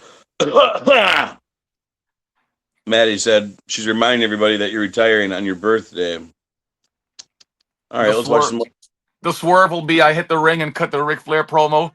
"I'm here tonight to tell all of you here at FIP that I will never retire."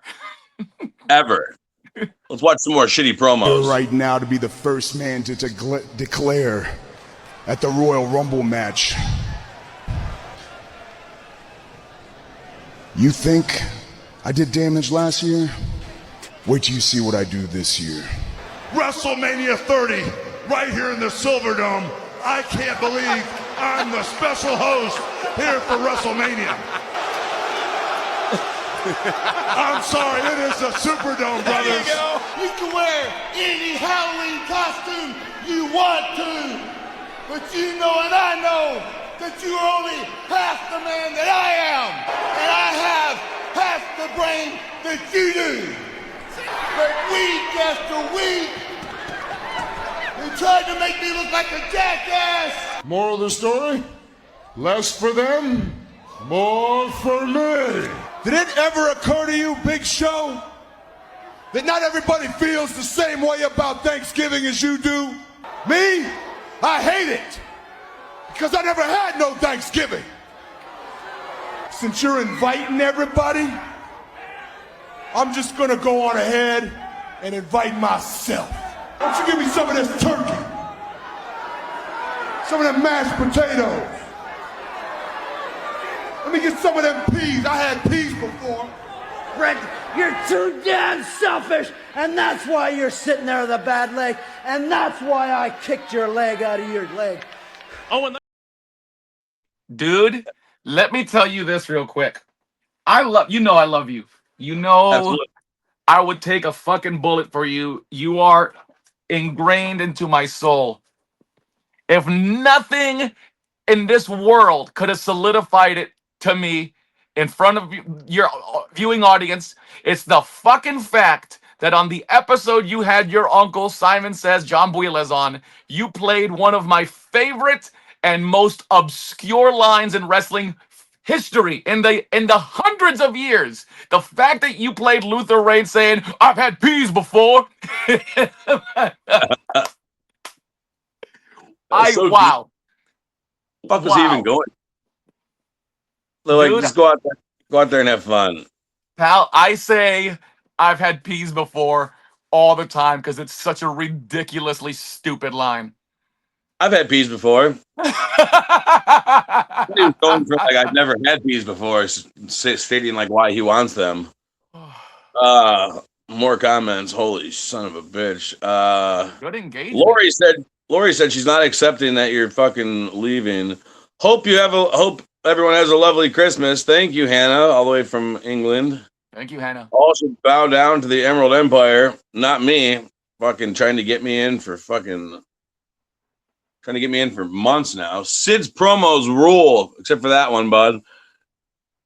Both of you should cut a promo right now. Okay, except for I'd rather have Frank cut a promo instead. So we're going to end our promos off with Francisco Chiazzo with the most sinister laugh. Tonight you took out Jason Hanley in another challenge, but you couldn't stop there, could you? You had to get in Simon Sez's business tonight, man. There's no such thing as Simon Sez's business. Beat it. Wow! You see, at the end of the day, it's Francisco Chiazzo's world. Right here at ASW, the only undefeated wrestler in the company. You see, Simon Sez, I've been following you since you were knee-high to a grasshopper in this business. I can say that I respect you, but you ain't worth the crap that's on the bottom of my boots, kid. I've forgotten more about this business than you will ever learn. So I'm gonna teach you a level of respect. I'm gonna teach you a level of humility. And when I'm done with you, Simon Sez, you're gonna say that I respect you, but you ain't worth the crap that's on the bottom of my boots, kid. I've forgotten more about this business than you will ever learn. So I'm gonna teach you a level of respect. I'm gonna teach you a level of humility. And when I'm done with you, Simon Sez, you're gonna wish to the God above that you never step foot into the squared circle. Majamine Beav! Machamina Biva. Mikira Fachima. Yeah, good shit. The reason it's on shitty promo of the week is because he said "you see" twice, and he always told me, he's like, "Don't fucking say you see." He's like, because you never say that in real life. No one ever goes to the fucking post office and, "Where are you shipping this to?" You see, to my buddy. No one says that. I love that. I love that. I have that promo memorized. There you go, Justin. I would say that I respect you, but I don't. you ain't worth the crap on the bottom of my boots, kid. Yeah, and then here comes Justin with the respect. Well, I guess we're going around in circles, aren't we, bud? Majamine Beef. August eats corn the long way. Fuck you, dude. That promo, Augie, was there was a promotion that ran every Friday in Tampa, and I took over it like a year or two in, and right before I took over, the promoter brought Frankie and Pete Cannon in, and I guess he gave Frank $20-25, and Frank was furious. Mind you, Frank and I only knew of each other. We weren't pals. We weren't riding yet, and I took cash out of my fanny pack and slipped it into Frank's bag, and he caught me as I was walking away. He thought I was going through his bag, but when he saw that I left the money, that's what endeared him to me. And then he heard me doing a bunch of stupid wrestling impressions, which is why he invited me to go on the road with him to begin with.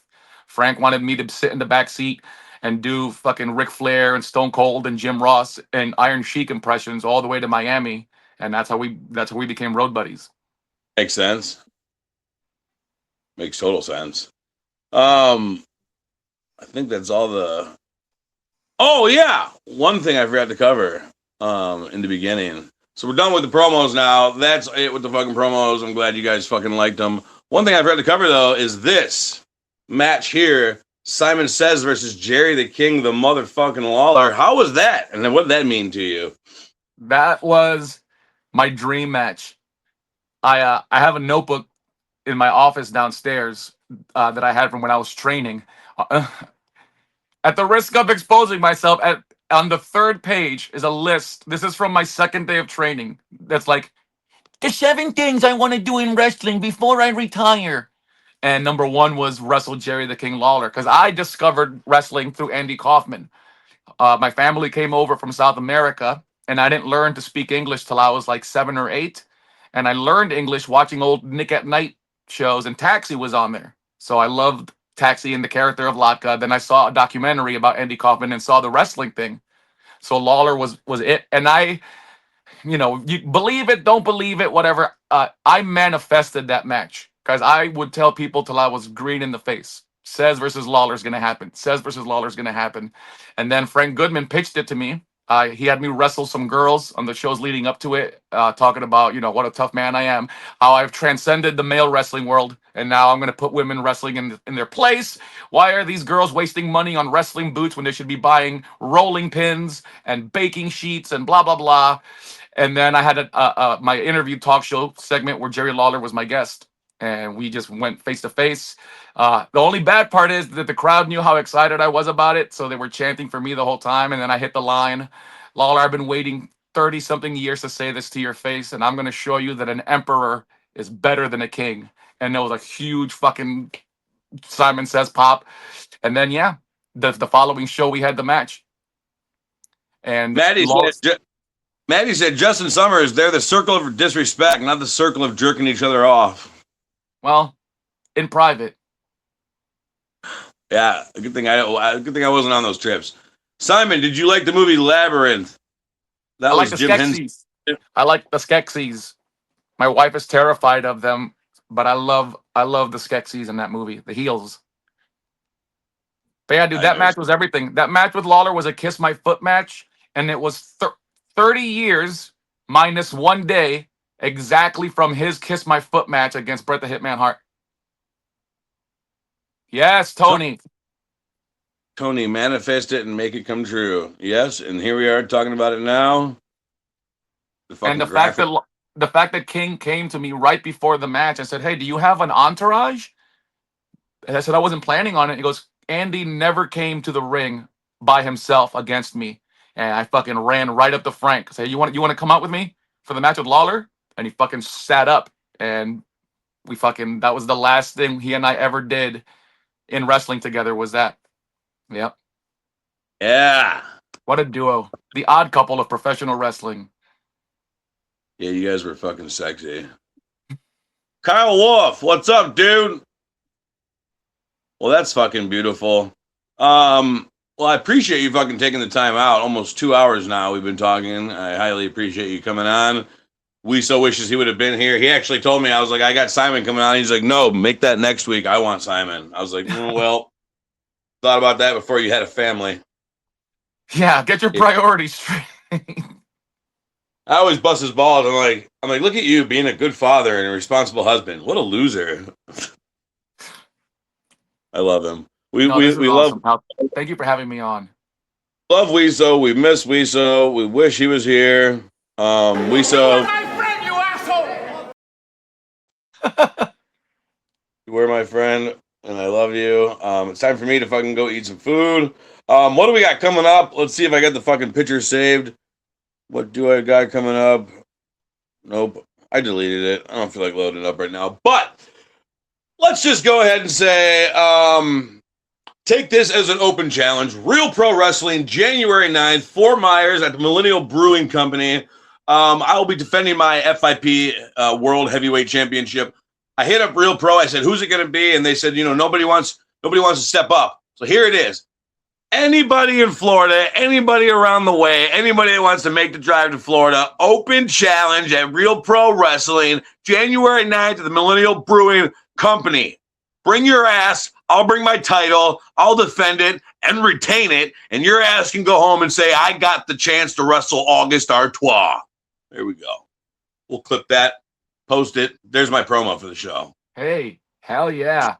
And boy, what a world title it is. Yeah, fucking hell yeah, dude. I'm on 57. I had 57 matches this year. 37 defenses, I think. Wow. And the longest reigning in the history of the company. Goddamn right. I'm the only one that brought it around. I got Scotland, England, Canada, Puerto Rico, America, Thailand. I brought it to fucking Philippines, Germany.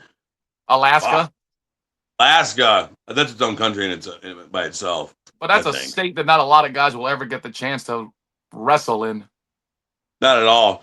Justin said, Simon, hit me up before Canada, before retirement. Thank you, Justin. Yeah, Justin, you fucking idiot. Maddie said, yes, I would love it if, then again, don't get your hopes up. Everybody that gets on this podcast, Justin says, hey, you're wrestling Canada. So unless, Justin, why don't you just send a fucking Greyhound bus down here and I'll load it up with fucking workers. Quality talent. I mean, they had somebody like drop off a show and they needed somebody at the last minute. So they relied on me to go get Ray Fury. Obviously, that was a good choice. Yeah, very good choice. But yeah, dude, I was like, you don't have any guys local in Canada that can wrestle for tonight? And they're like, nope. So let's get some guy from Florida last minute. Flight and hotel. I'll be wrestling Mr. Ray Fury on January 18th in Panama City Beach for my Bizarro Multiversal Championship. You hear that, Justin? Ray Fury versus fucking Simon Sez. It's going down, motherfucker. For those of you that missed IPW Snow Mercy, it's available on their Patreon right now. You can go, or you can hit me up. I have a free link to the YouTube. I'll send it to you for $5. I don't give a fuck. Fuck you, Justin. Yeah, and then January 19th, I'll be leaving for Thailand. January 29th, I will be defending my title. I believe the 29th, either that or the 1st, or both days. I don't fucking know. But I'll be wrestling in Bangkok, Thailand again. And then on February 1st, I'll be wrestling for the 2nd anniversary of PSE Thailand in Pattaya, Thailand. I'll be wrestling for the Paradise Sports Entertainment. That'll be awesome. Good luck seeing a Ray Fury promo, Justin said. He's the worst. He's the worst. Yeah, dude. Like, I love it, but like, I got him booked. He cut a quick promo. He fucking had the show and blew everybody away, from promoters to fans. And then they're like, "Hey, can we get like another like a video of you like stating like remember I told you they do their shows every week." And they're like, "Hey, Ray, you think we can get one?" He's like, "Yeah, I got you." I think that was like 4 months ago. Right. You got to stay consistent. I mean, it's only gonna like being good in the ring is only gonna get you so far. Fucking Ray Fury, if you're listening, I love you to death. Obviously, you know I do. But cut a fucking promo for these guys when they ask you. Oh, I'm gonna make sure he cuts promos for our match coming up. If a promoter comes to you and they're like, "Hey man, like I want something extra from you," like they want you to have more face time on their company. They want to invest in you. Yes. Not do that. And plus, like, the hotel we stayed at for IPW, the second time, obviously the first time they made me stay in the fucking airport floor, cocksuckers. But the second time, the hotel was beautiful. Fucking like, it had like video games, like PS5s downstairs, and like an arcade and a bar and a restaurant and a pool and nice hotel. And the staff is friendly. The production's amazing. If I could like work for one company for the rest of my career, I would probably have to pick someone like IPW or even IPW themselves. We'll see. I don't know. Anyways, that's all I got coming up. Anything else you want to say? Yeah, I got Bizarro wrestling in Panama City Beach. It's a show for autism awareness. Come on out, Bizarro. Then, of course, I've got River City Wrestling Con on June 6th and 7th. And then MegaCon, March 20, 21, 22. We'll see if I'm booked.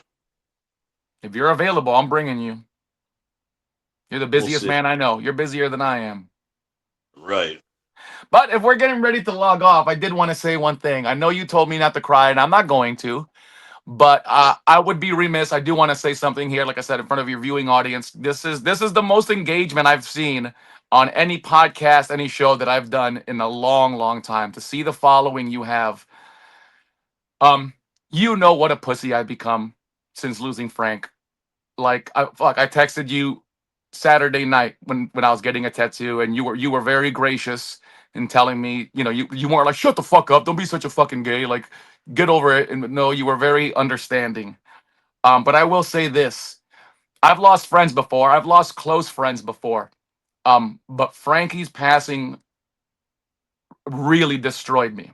Does this, like, it literally feels like a part of me was ripped away. And in the months following his death, I honestly thought that there was going to be this giant void that I would have to live the rest of my life with. I prepared myself to live with an emptiness somewhere inside me that was never going to be filled. There's a lot of guys, not a lot. There's a couple of guys that have really stepped up and helped mend things. Have been there for support. But I just wanted to say this where people could hear it. Um, you thanked me for coming on the show. What my relationship with you has grown to mean to me is something that I can't even properly put into words, despite my gift of gab, my articulation. I know we fuck around, and you know that I love you, and I know that you love me, but I would have never ever in a million years anticipated that there would be anything to even slightly put a filler in the void that Frank's death has done. And you have been that.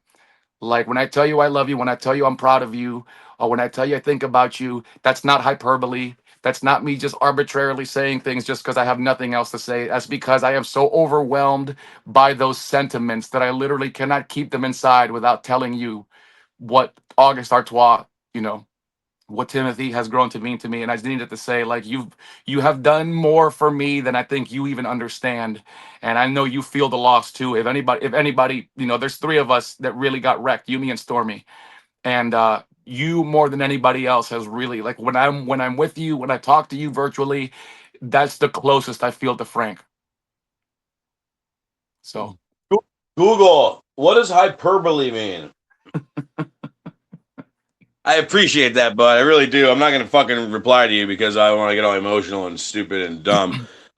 Justin wants me to go ahead and play this clip while you were saying that the whole time.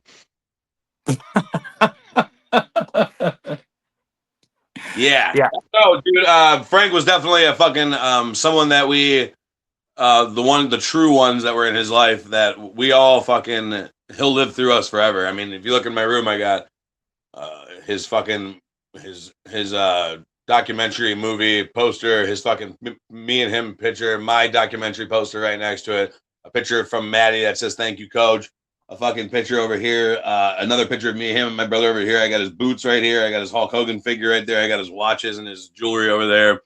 Yeah, that's I mean, it's creeping up on the time now where, like, he's been gone almost as long as I've known him, but in the short time I've known him, it's felt like a lifetime. Like, he's definitely seeing promos that he's cut back in the day and watching my promos now. I'm like, that little. A lot of people say it, like, that little laugh you do in between things that you say. They're like, where'd you get that from? I'm like, I'll just be like, to me, it's just like, what a fucking dick you could be to be like, yeah, I'm gonna be out in the ring with you, and guess what else? Like, you fucking cocksuck, that little sneering laugh, and watching like the promo that I just played of his with that evil, menacing laugh. Like, there's a lot of things that resonates from him to me, as not only a professional wrestler, but as a human. But yeah, man, I think one of the greatest gifts he gave me, besides the key to the training center, was a friendship with you. I really admire that, and I'm gonna kiss you when I see you. Yeah, like I say, there's bewildering to me that there's so many people that claim or have claimed to me, oh, I feel like I'm the illegitimate child of the circle of disrespect. I feel like, but no, there's one person that has that claim, and I'm talking to him right now. Me. It's me. I'm the gay baby of Simon Sez and Francisco Chaos. If you guys were able to conceive a child, I would have came out of probably Frank's butthole. Jesus. No, but yeah, man, especially like, because there's folks that have said, God, I wish I could have been in the car with you guys. It would have been. No, Frank and I were fucking terrorists, dude. Between my partying and his like stringent schedule of we always got to be on the road, we got to take as many bookings as we can.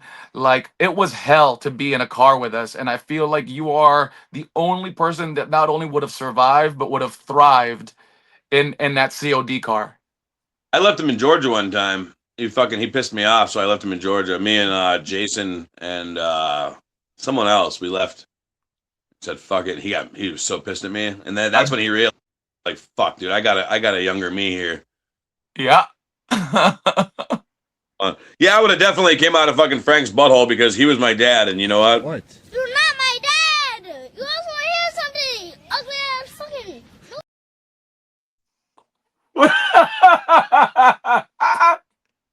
Uncle, not my dad. Yeah, you always want to hear something.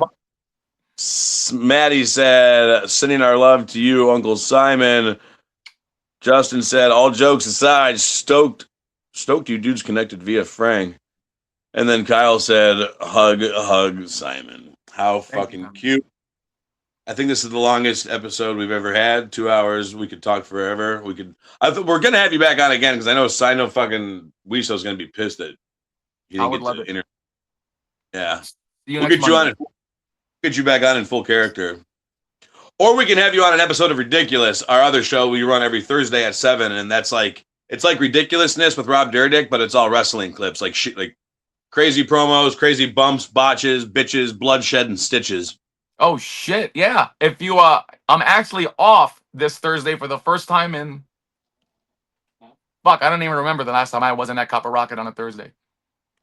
The script writes itself. I'd like to play us out. We got a musical guest, August Artois. Oh, I was gonna grab my ukulele. Oh, damn it. We need to start a family band. Yeah.